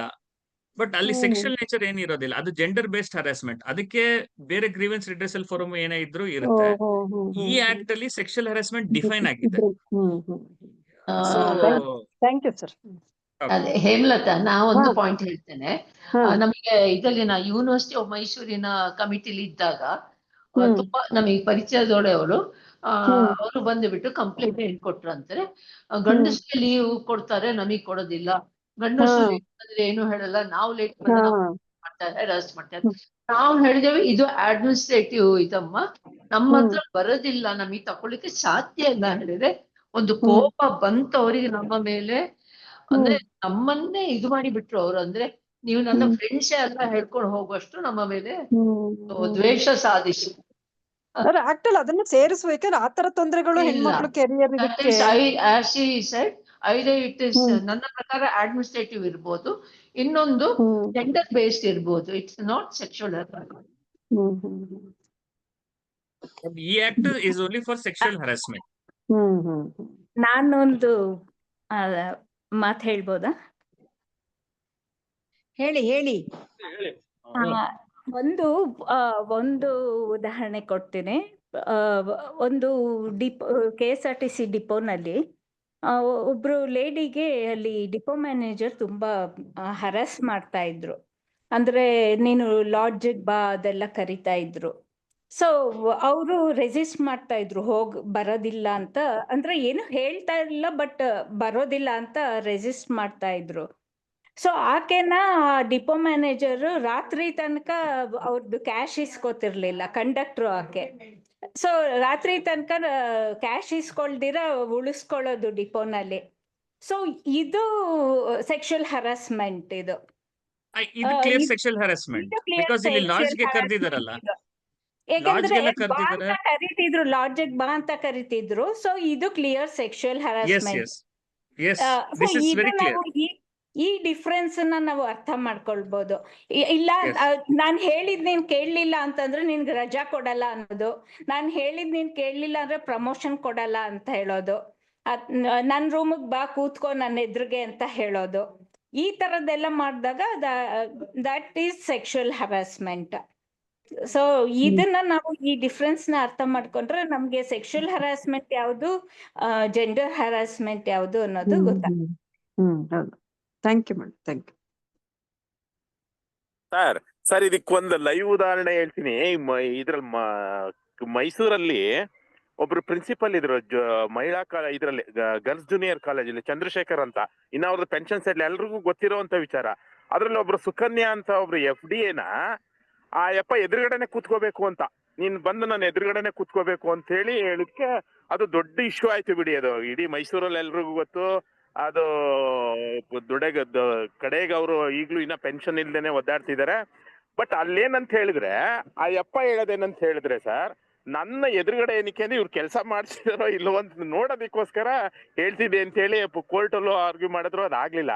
ಬಟ್ ಇಲ್ಲಿ ಏನಾಗ್ತಿದೆ ಅಂದ್ರೆ ಕೆಲವು ಕಡೆ ನೀವು ವಿನಯ್ ಸರ್, ಒಂದು ಇದು ಈಗ ಹೇಳಿದ್ರಿ, ಇದು ಎಷ್ಟು ಡ್ರಾಬ್ಯಾಕ್ ಇದ್ರೆ ಈ ಕಾನೂನಲ್ಲಿ ಅಂತ ಹೇಳಿದ್ರೆ ಸರ್, ಈಗ ನೀವೇ ಹೇಳಿದ್ರಿ ವಿಧಾನಸೌಧದಲ್ಲಿ ಎಲ್ಸಿದೆಯೋ ಐಸಿದೆಯೋ ಗೊತ್ತಿಲ್ಲ ಅಂತ ಹೇಳಿದ್ರಿ, ಅಥವಾ ಗ್ರಾಮೀಣ ಪ್ರದೇಶದಲ್ಲಿ ಇನ್ನ ಅಲ್ಲಿ ತನಕ ಮುಟ್ಟಿಲ್ಲ. ಇದು ಪ್ರಚಾರನ ಅವೇರ್ನೆಸ್ ಅಷ್ಟು ಕ್ರಿಯೇಟ್, ಬಟ್ ಓವರ್ ಆಲ್ ಕರ್ನಾಟಕದಲ್ಲಿ ಅಷ್ಟು ಪರಿಣಾಮಕಾರಿಯಾಗಿ ಇದು ಎಫೆಕ್ಟ್ ಆಗ್ತಿಲ್ಲವೇನೋ ಅನ್ಸುತ್ತೆ ಸರ್ ಇದು. ಓಕೆ, 1 minute ಹೇಳಿ ಕಾಮ್ರೇಡ್. Okay, good. ಅಲ್ಲ, ಏನ್ ಹೇಳ್ಬೇಕು ಅಂತಿದ್ದೇನೆಂದ್ರೆ, ಈಗ ನಾವು ಎಲ್ಲ ನನಗೆ ಅನ್ಸುತ್ತೆ ನಮ್ಮ ಈ ಫ್ರೈಡೆ ಫೋರಮ್ಗೆ ಎಲ್ರು ಕೂಡ ಯಾರ ಹತ್ರ ಯಾವ್ದಾವ ಪ್ಯಾಂಪ್ಲೆಟ್ಸ್ ಇದೆಯೋ ಅದನ್ನ ದಯವಿಟ್ಟು ಶೇರ್ ಮಾಡಿ ವಾಟ್ಸಪ್ ಮೂಲಕ. ನಮ್ದು ಇದ್ರದ್ದು CPML ಒಂದು ಜೆಂಡರ್ ಜಸ್ಟಿಸ್ ಸೆಲ್ ಅಂತ ಇದೆ, ಅದು ಸೆಕ್ಷುಯಲ್ ಹರಾಸ್ಮೆಂಟ್ ಗೆ ರಿಲೇಟೆಡ್. ನಾವಲ್ಲಿ ಆಸ್ ಎ ಕಮ್ಯುನಿಸ್ಟ್ ಪಾರ್ಟಿ ಒಂದು ಇದಾದ ಕಾರಣ, ಸೆಲ್ ಆದ ಕಾರಣ, we have included domestic violence also. Maybe it is wrong on our part to have included, but I felt that as a Communist Party member, they have to be more responsible. So ಮನೆ ಒಳಗಿನ ಹಿಂಸೆ ಕೂಡ ಮನೆ ಕೂಡ ಒಂದು ವಲಯ, ಅದೊಂದು ಇದು ಕೆಲಸದ ವಲಯ. ಸೊ ಅಲ್ಲಿ ಏನಾರಾದ್ರೂ ಗಂಡನೇ ಇರ್ಬೋದು ಆ ರಿಲೇಶನ್ಶಿಪ್ ಒಳಗೆ. ಇಟ್ಸ್ ಎ ಮೇಲ್ ಫಿಮೇಲ್ ಅಲ್ಲಿ ಒಂಥರ ಪ್ಯಾಟ್ರಿಯಾರ್ಕಲ್ ರಿಲೇಶನ್ಶಿಪ್, ಹೈಯರ್ ಒಂಥರ he is the one. So ಅಂತ ಒಂದ್ರಲ್ಲಿ ನಾವು ಅದನ್ನ ಹಾಕಿದ್ದೀನಿ. ನಾನ್ ಬೇಕಾದ್ರೆ ಅದನ್ನ ಶೇರ್ ಮಾಡ್ತೀನಿ. ನಾನು ನನ್ಗೆ ಕೇಳಿದ ಯಾಕೆ ಮೇಡಮ್ ತೆಗ್ದ್ಬಿಡಿ, ಬರೀ ಪಾಶ್ ಆಕ್ಟ್ ಮಾತ್ರ ಹಾಕಿ ಅಂತ. ನಾ ಹೇಳಿದೆ ಇಲ್ಲ, as A communist party member he has to be much more responsible than this. And ಮನೆ ಒಳಗಿನ ಒಂದು ಮನೆ ಅಂತ ಹೇಳುವಾಗ ವಲಯ, ಅದು ಅವಳ it's her work area. So ಅಲ್ಲಿ ಆಗ್ಬಾರ್ದು, ಅವಳಿಗೆ ಹೊಡೆಯೋದು ಬಡಿಯೋದು ಸರಿ ಇಲ್ಲ ಅಂತ. Okay, I don't know how you are going to take it, because but again, as you said, this is the Domestic Violence Act is a criminal act. So I don't know how you are going to take. But when it comes to the posh bandre, we can always ask them to give it a police complaint, or you go to the court anta helbodu.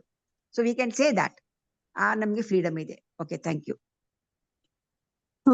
ಇನ್ನೊಂದು ವಿಚಾರ, ಹಿಂದೆ ಅಲ್ಲಲ್ಲ, ವಿಜೇಂದ್ರ ಕೇಳಿದ ಪ್ರಶ್ನೆಗೆ ಉತ್ತರ ಬಂದಿಲ್ಲಲ್ವಾ? ಇನ್ನು sir ಹೇಳ್ತಾರೆ sir, ಕರ್ನಾಟಕದಲ್ಲಿ ಮಾತ್ರ ಅಲ್ಲ, ದೇಶದ ಹಲವಾರು ಕಡೆ ಈ ಕಾಯ್ದೆ ಅನುಷ್ಠಾನ ತಕ್ಕ ಮಟ್ಟಂತೆ ಆಗಿಲ್ಲ. ಸೊ ಹಾಗಾಗಿ ಸುಪ್ರೀಂ ಕೋರ್ಟ್ ಈ ತರ ಒಂದು ಆಂತರಿಕ ಆದೇಶ ಕೊಡ್ಲಿಕ್ಕೂ ಅದೇ ಕಾರಣ, ಯಾಕಂದ್ರೆ ಅದಷ್ಟು ಪರಿಣಾಮಕಾರಿಯಾಗಿ ಆಗಿಲ್ಲ. ಸೊ ಹಾಗಾಗಿ ಇದು ನಿಮ್ಮ ಜವಾಬ್ದಾರಿ ಆಗಿದೆ. ಈ ಕಾನೂನು ರಚನೆ ಆಗಂಗೆ ಅನುಷ್ಠಾನಕ್ಕೆ ಬರಹಂಗೆ ನೋಡ್ಕೊಳ್ಳೋದು ನಿಮ್ಮ ಜವಾಬ್ದಾರಿ ಆಗಿದೆ. ನಾವು ಇಲ್ಲೊಂದು ಯಾವ್ದೋ ಹಿಂದಿನ ಒಂದು ಮೀಟಿಂಗ್ ಅಲ್ಲಿ ಒಂದು ಸರ್ವೆ ಮಾಡೋಣ ಅಂತ ಅನ್ಕೊಂಡಿದ್ವಿ. ಮೈಸೂರು ನಗರದಲ್ಲಿ ಇರುವಂತಹ ಕಾಲೇಜಸ್ ಅಲ್ಲಿ ಮತ್ತೆ ಗೌರ್ಮೆಂಟ್ ಆಫೀಸ್ ಅಲ್ಲಿ ಇಂಟರ್ನಲ್ ಕಮಿಟಿ ಇದೆಯೋ ಇಲ್ವೋ ಅಂತ ಒಂದು ಸರ್ವೆ ಮಾಡಿ, ಎಷ್ಟು ಆಫೀಸು ಕಾಲೇಜ್ಗಳಲ್ಲಿ ಇದೆ, ಇಲ್ದೇ ಇರೋ ಕಡೆ ಅದನ್ನ ಸ್ಥಾಪನೆ ಮಾಡ್ಬೇಕು ಅಂತ ಹೇಳಿ ಒಂದು ಸರ್ವೆ ಮಾಡ್ಬೇಕು ಅಂತ ಅನ್ಕೊಂಡಿದ್ವಿ. ನಾನು ಅದ್ರದ್ದು ಕ್ವಶನ್ ಎಲ್ಲ ರೆಡಿ ಮಾಡಿದೆ, ಅರೆ ಡೇಟಾ ಕಲೆಕ್ಷನ್ ಆಗ್ಲಿಲ್ಲ, ಮತ್ತೆ ಅದು ಮುಂದೆ ಹೋಗ್ಲಿಲ್ಲ. ಆಸಕ್ತಿ ಇದ್ರೆ ಬೇಕಾದ್ರೆ ನಾವ್ ಅದನ್ನ ಮುಂದುವರಿಸಬಹುದು ಅನ್ಸತ್ತೆ.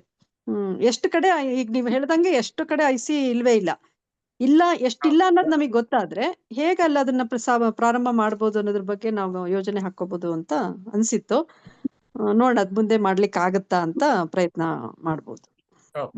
ಇದು ಆರಂಭದಲ್ಲಿ ಇದ್ರದ್ದು ಇಂಟೆನ್ಸಿಟಿ ಇತ್ತು, ಅದು ಕ್ರಮೇಣ ಕಡಿಮೆ ಆಯ್ತು. ನಾನು ಪ್ರಿನ್ಸಿಪಲ್ ಆಗಿ 5 ವರ್ಷ ಇದ್ದೆ. ಇಂಟರ್ನಲ್ ಕಮಿಟಿ ಅವೆಲ್ಲ ನಾವು ಕೊಲಿಜಿಯೇಟ್ಗೆ ಆನ್ಯುವಲಿ ರಿಪೋರ್ಟ್ ಕಳಿಸ್ತಿದ್ವಿ, ಮತ್ತು ಅವರು ಮೀಟಿಂಗ್ ಮಾಡಿ ಅದನ್ನ, ಈಗ 400 ಕಾಲೇಜ್ ಇದೆ, ಅದಕ್ಕೊಂದು ಪ್ರತ್ಯೇಕವಾದ ಇಲಾಖೆಯಲ್ಲಿ ಅದು ಮೀಟಿಂಗ್ ಮಾಡ್ತಿದ್ರು, ಅದನ್ನ ಪ್ರೋಸೆಸ್ ಮಾಡ್ತಿದ್ರು, ಅದ್ರ ರಿಪೋರ್ಟ್ ಅನ್ನ ಇದು ಮಾಡ್ತಿದ್ರು. ಈಗ ಇದು ಇಗ್ನೋರ್ಡ್ ಸಬ್ಜೆಕ್ಟ್. ಈಗ 2005ರಲ್ಲಿ ಹೇಗೆ RTI ಬಂತು, ಇದು ಬಹಳ ಪ್ರಮುಖವಾಗಿ ನಾವು ರಿಪೋರ್ಟ್ ಮಾಡ್ತಿದ್ವಿ. ಪ್ರತಿ ಇಂಟರ್ನಲ್ ಕಮಿಟಿ ಮಾಡಿದ್ದು annual report, sexual harassment report, ಇವೆಲ್ಲ ಡೈರೆಕ್ಟರೇಟ್ ಅಲ್ಲಿ ಮೀಟಿಂಗ್ ಮಾಡ್ತಿದ್ರು. ಈಗ ಅವು ಯಾವೂ ಇಲ್ಲ. ನೀವು ಹೇಳಿದ್ರಲ್ಲ ಅಸೆಂಬ್ಲಿಲೇ ಇದೆಯೋ ಇಲ್ವೋ ಅಂತ. ಇಟ್ಸ್ ಅನ್ ಇಗ್ನೋರ್ ಸಬ್ಜೆಕ್ಟ್ ಈಗ ಇದು ಮತ್ತು RTI. ಓಕೆ, ಇನ್ನೊಂದು ಪ್ರಶ್ನೆ ಏನಂದ್ರೆ, ಈಗ ನಾವು ರಿಪೋರ್ಟ್ ಆನ್ಯುವಲ್ಲಿ ಯಾರಿಗೆ ಕಳಿಸ್ಬೇಕು ಅಂತ, ಯಾವುದೇ ಎಜುಕೇಶನ್ ಇನ್ಸ್ಟಿಟ್ಯೂಷನ್ಸ್ ನಾವು ಕೊಲಿಜಿಯೇಟ್ ಎಜುಕೇಶನ್ ಕೊಡ್ಬೇಕಾ, ಅಥವಾ ಯಾವುದೇ DC ಕೊಡ್ಬೇಕಾ, ಯಾರಿಗೆ ಕೊಡ್ಬೇಕು ಈ ಒಂದು ರಿಪೋರ್ಟ್ ಅನ್ನ? ಸಮಾಜ ಕಲ್ಯಾಣ ಇಲಾಖೆಗೂ ಕೊಡ್ಬೇಕಾ, ಯಾರಿಗೆ ಕೊಡ್ಬೇಕಾ ಎವ್ರಿ ಇಯರ್? ಅದನ್ನ ಏನ್ ಮಾಡ್ತೀವಿ? ಈಗ ನಾವು ಚರ್ಚೆ ಮಾಡೋದ್ರಿಂದ ಸೀರಿಯಸ್ನೆಸ್ ಅಂತ ಆಗ್ತಾ ಇದೆ. ನಾವು ಚರ್ಚೆ ಮಾಡೋದ್ರಿಂದ ಇದು ಸೀರಿಯಸ್ ಅಂತ ಕಾಣಿಸ್ತಾ ಇದೆ ನಮಗೆ ಈಗ. ಒಂದು ಪ್ರಶ್ನೆ ಇದೆ. ಹೇಳಿ ಸರ್, ಇದು ಈ ಕಾನೂನ ಎನ್ಫೋರ್ಸ್ ಮಾಡೋದು ಯಾವ ಗವರ್ನಮೆಂಟ್ ಡಿಪಾರ್ಟ್ಮೆಂಟ್ ಜವಾಬ್ದಾರಿ? ವಿಮೆನ್ ಅಂಡ್ ಚೈಲ್ಡ್ ಬರುತ್ತಾ? ಹೌದು. ಓಕೆ, ಅವ್ರ ಕಡೆಯಿಂದ ಪ್ರೊಆಕ್ಟಿವ್ ಸ್ಟೆಪ್ಸ್ ಏನ್ ತಗೊಂಡಿದ್ದಾರೆ ಸರ್? ನನ್ಗೆ ಜಾಸ್ತಿ ಗೊತ್ತಿಲ್ಲ ಅವ್ರ ಕಡೆಯಿಂದ ಹೆಚ್ಚು ಏನಾಗಿದೆ ಅಂತ, ಬಟ್ ಮೇ ಬಿ ಜ್ಯೋತಿ ಅವರು ಅದ್ರ ಬಗ್ಗೆ ಸ್ವಲ್ಪ ಹಂಚ್ಕೋಬಹುದು ಅನ್ಸುತ್ತೆ. ಅವರು ಆಕ್ಚುಲಿ ಏನ್ ಸ್ಟೆಪ್ಸ್ ಅಂದ್ರೆ, ಅವರು ಇದು ಸರ್ಕ್ಯುಲರ್ಸ್ ಕಳಿಸ್ತಾರ ಅಷ್ಟೇ, ಅದು ಬಿಟ್ಟು ಅವ್ರು ಬೇರೆ ಏನು ಮಾಡೋದಿಲ್ಲ. ಸರ್ಕ್ಯುಲರ್ಸ್ ಕಳಿಸಿ IC ಫಾರ್ಮೇಶನ್ ಮಾಡಿ ಅಂತ.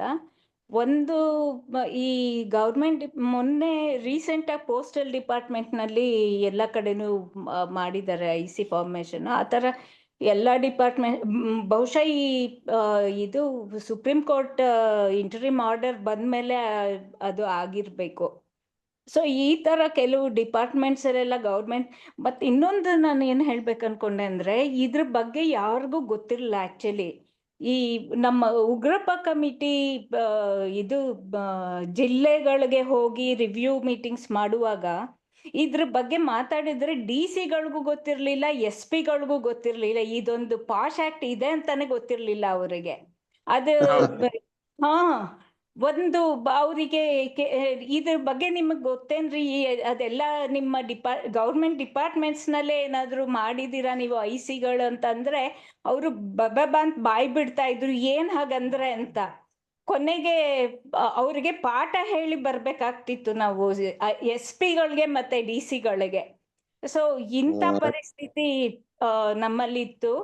ಆಮೇಲೆ ಅಫ್ಕೋರ್ಸ್ ಅದೆಲ್ಲ ಆದ್ಮೇಲೆ ನೀವು ಮಾಡ್ಲೇಬೇಕು ಅಂತ ಹೇಳಿ ಗೌರ್ಮೆಂಟ್ ಇಂದ ಎಲ್ಲರಿಗೂ ಆರ್ಡರ್ಸ್ ಇಶ್ಯೂ ಮಾಡ್ತು, ಸರ್ಕ್ಯುಲರ್ ಅಲ್ಲಿ ಆರ್ಡರ್ಸ್ ಇಶ್ಯೂ ಮಾಡಿದ್ಮೇಲೆ ಅವಾಗ ಸ್ವಲ್ಪ ಎಲ್ಲರೂ ಚುರುಕಾದ್ರು. ಬಟ್ ಇವಾಗ್ಲೂ ಕೂಡ I think it is an evolving ಇದು ಕಾಯ್ದೆ ಇದು. ಮತ್ತೆ ಎಷ್ಟೋ ಕಾಯ್ದೆಗಳು, ಫ್ಯಾಕ್ಟ್ರೀಸ್ ಆಕ್ಟ್ ಅಷ್ಟು ಹಳೇದೇನೆ ಇನ್ನೂ ಜಾರಿ ಆಗ್ತಾ ಇಲ್ಲ ಸರಿಯಾಗಿ. ಸೊ ಇದು ಇವಾಗಿನ ಒಂದು 10 ವರ್ಷ 12 ವರ್ಷ ಆಗಿದೆ ಅಷ್ಟೇನೆ. ಸೊ ಅಷ್ಟು ಬೇಗ ಅದರಲ್ಲೂ ನಮ್ಮ ದೇಶದಲ್ಲಿ ಇಷ್ಟು ಬೇಗ ನಾವು ಅದನ್ನ ಇಂಪ್ಲಿಮೆಂಟ್ ಆಗತ್ತೆ ಅನ್ಕೊಳ್ಳೋದು ನನ್ಗಂತೂ ಅನ್ಕೊಳಕ್ಕೂ ಸಾಧ್ಯ ಇಲ್ಲ. ಬಟ್ ನಾವಂತೂ ಅದನ್ನ ಎನ್ಫೋರ್ಸ್ ಮಾಡಕ್ಕೆ ತುಂಬಾ ಒತ್ತಡ ಹಾಕ್ಬೇಕಾಗತ್ತೆ, ಮತ್ತೆ ಅದನ್ನ ಸರಿಯಾಗಿ ಎನ್ಫೋರ್ಸ್ ಆಗೋ ಹಂಗ್ ಮಾಡ್ಬೇಕಾಗತ್ತೆ. ಇಲ್ಲ ಅಂತಂದ್ರೆ ಯಾರನ್ನ ಏನು ಗೊತ್ತಿಲ್ಲದೆ ಇರೋಂಥವ್ರನ್ನ IC-ಗೆ ತಗೊಳ್ತಾರೆ, ಅದನ್ನ ಕಂಪ್ಲೀಟ್ಲಿ ನ್ಯೂಟ್ರಲ್ ಆಗಿ ಡೈಲ್ಯೂಟ್ ಮಾಡಿ ಹಾಕ್ಬಿಡ್ತಾರೆ. ಸೊ ಆಮೇಲೆ ಇದಕ್ಕೊಂದೇ ಒಂದು ಉದಾಹರಣೆ ಕೊಡ್ತೀನಿ. ನನಗೆ ಒಂದ್ಸಲ ಒಂದು ಗಾರ್ಮೆಂಟ್ ಇಂಡಸ್ಟ್ರಿನಲ್ಲಿ ನನಗೆ IC-ಗೆ ಎಕ್ಸ್ಟರ್ನಲ್ ಮೆಂಬರ್ ಕರೆದ್ರು. ಆಯ್ತು ಬರ್ತೀನಿ ಅಂದೆ. ಆಮೇಲೆ ಅವರು ನಂದು ಇದನ್ನೆಲ್ಲ ಪೂರ್ವಾಪರಗಳನ್ನೆಲ್ಲ ನೋಡ್ಬಿಟ್ಟು ಆಮೇಲೆ ನನ್ನ ಬೇಡ ಅಂತ ಹೇಳ್ಬಿಟ್ರು.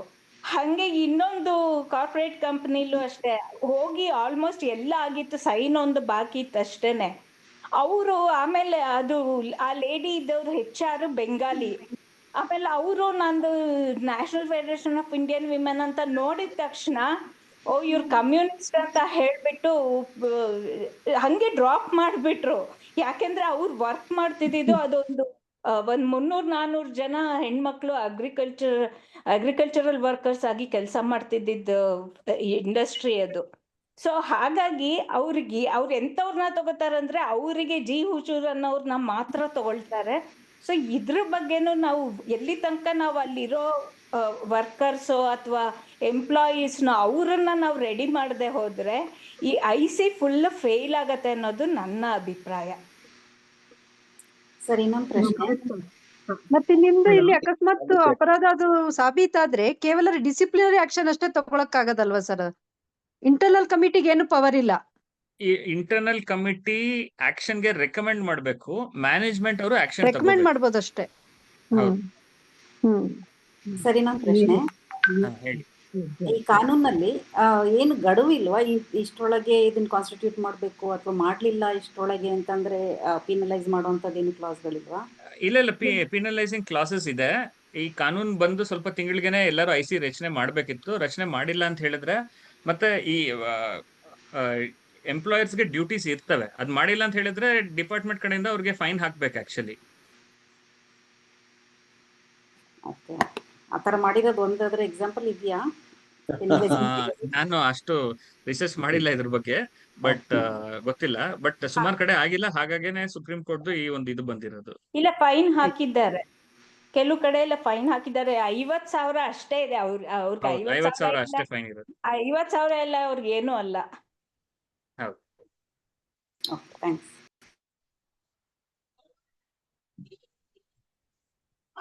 ದಿವಾಕರ್ ಸಮರೈಸ್ ಮಾಡ್ಬೋದು. ಈ ಕಾಲೇಜಲ್ಲಿ ಆಗ್ತಿರೋದ್ರ ಬಗ್ಗೆ ಒಂದೆರಡು ಪ್ರಶ್ನೆ ಬಂತು. ಲೇಖ ಅವ್ರು ಇರೋದ್ರಿಂದ ಮೇ ಬಿ ಲೇಖ ಅವ್ರು ಆಡ್ ಮಾಡ್ಬೋದೇನೋ ಕಾಲೇಜ್ ಬಗ್ಗೆ. ಅಲ್ಲ, ಕೇಸ್ ನಡೆಸೋದು ಇರ್ಬೇಕಲ್ವಾ ಸರ್? ದೂರ್ ಬಂದು ಅದನ್ನ ಪೂರ್ತಿ ಪ್ರಕ್ರಿಯೆ ನಡೆಸೋದಕ್ಕೂ ಸಮಯ ಮಿತಿ ಇರ್ಬೇಕಲ್ವಾ? ಇದೆ ನಾನು ಸ್ಟಾರ್ಟಿಂಗ್ ಅಲ್ಲೇ ಹೇಳ್ದಂಗೆ ಇನ್ಕ್ವೈರಿ 90 days ಅಲ್ಲಿ ಕಂಪ್ಲೀಟ್ ಮಾಡ್ಬೇಕು. Confirm.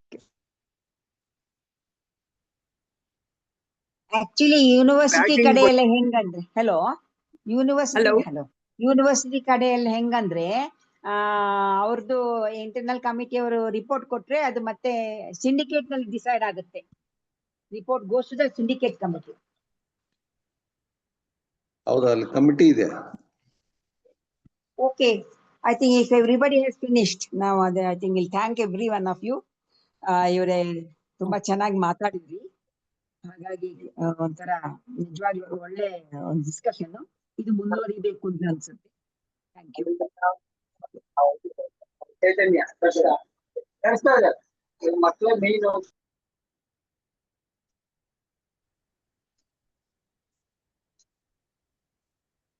Hello, thank you Vinay. Thank you Vinay. Thank you sir. Good night sir. Good night. Thank you very much. Vinay, ತುಂಬಾ ಚೆನ್ನಾಗಾಗಿತ್ತು, ಖುಷಿ ಆಯ್ತು. ಇನ್ನು ಕೂಡ ಡಿಸ್ಕಸ್ ಆಗ್ಬೇಕು. It's okay, I think will do it. It's just starting point. Yes comrade, thank you. Thank you. ತುಂಬಾ ಚೆನ್ನಾಗಿ ಮಾತಾಡಿದ್ರಿ ವಿನಯ್ ಅವರೇ. Thank you, ಮತ್ತೆ ಭಾಗವಹಿಸಿದವರು ತುಂಬಾ ಚೆನ್ನಾಗಿ ಪ್ರಶ್ನೆಗಳು, ಒಳ್ಳೊಳ್ಳೆ ಪ್ರಶ್ನೆಗಳು ಕೇಳಿದ್ರು. ಇನ್ನೊಂದು ಕಾಂಪೆನ್ಸೇಷನ್ ಬಗ್ಗೆ ಒಬ್ರು ಕೇಳಿದ್ರು. ನಾನು ಒಂದು ಸರ್ಕಾರಿ ಸಂಸ್ಥೆನಲ್ಲಿ ಎಕ್ಸ್ಟರ್ನಲ್ ಮೆಂಬರ್ ಆಗಿದ್ದೀನಿ. ಖಂಡಿತ ಕಾಂಪೆನ್ಸೇಷನ್ ಅಲ್ಲಿ ಸಿಕ್ಕಿತ್ತು ಆ ಸಂಸ್ಥೆನಲ್ಲಿ, ಬಟ್ ಅದ್ ಹೆಸರು ಹೇಳಕ್ ಆಗೋದಿಲ್ಲ. ಸಿಗುತ್ತೆ, ಕೆಲವು ಕಡೆ ಅಂತೂ ಸಿಗುತ್ತೆ ಅಂತ ಒಂದು ನಂಬಿಕೆ ಬಂದಿದೆ ನನಗೂನು. Okay, good. Thank you. Thank you very Thank much, Anna. It was Thank you very all. illuminating. Thank you very much.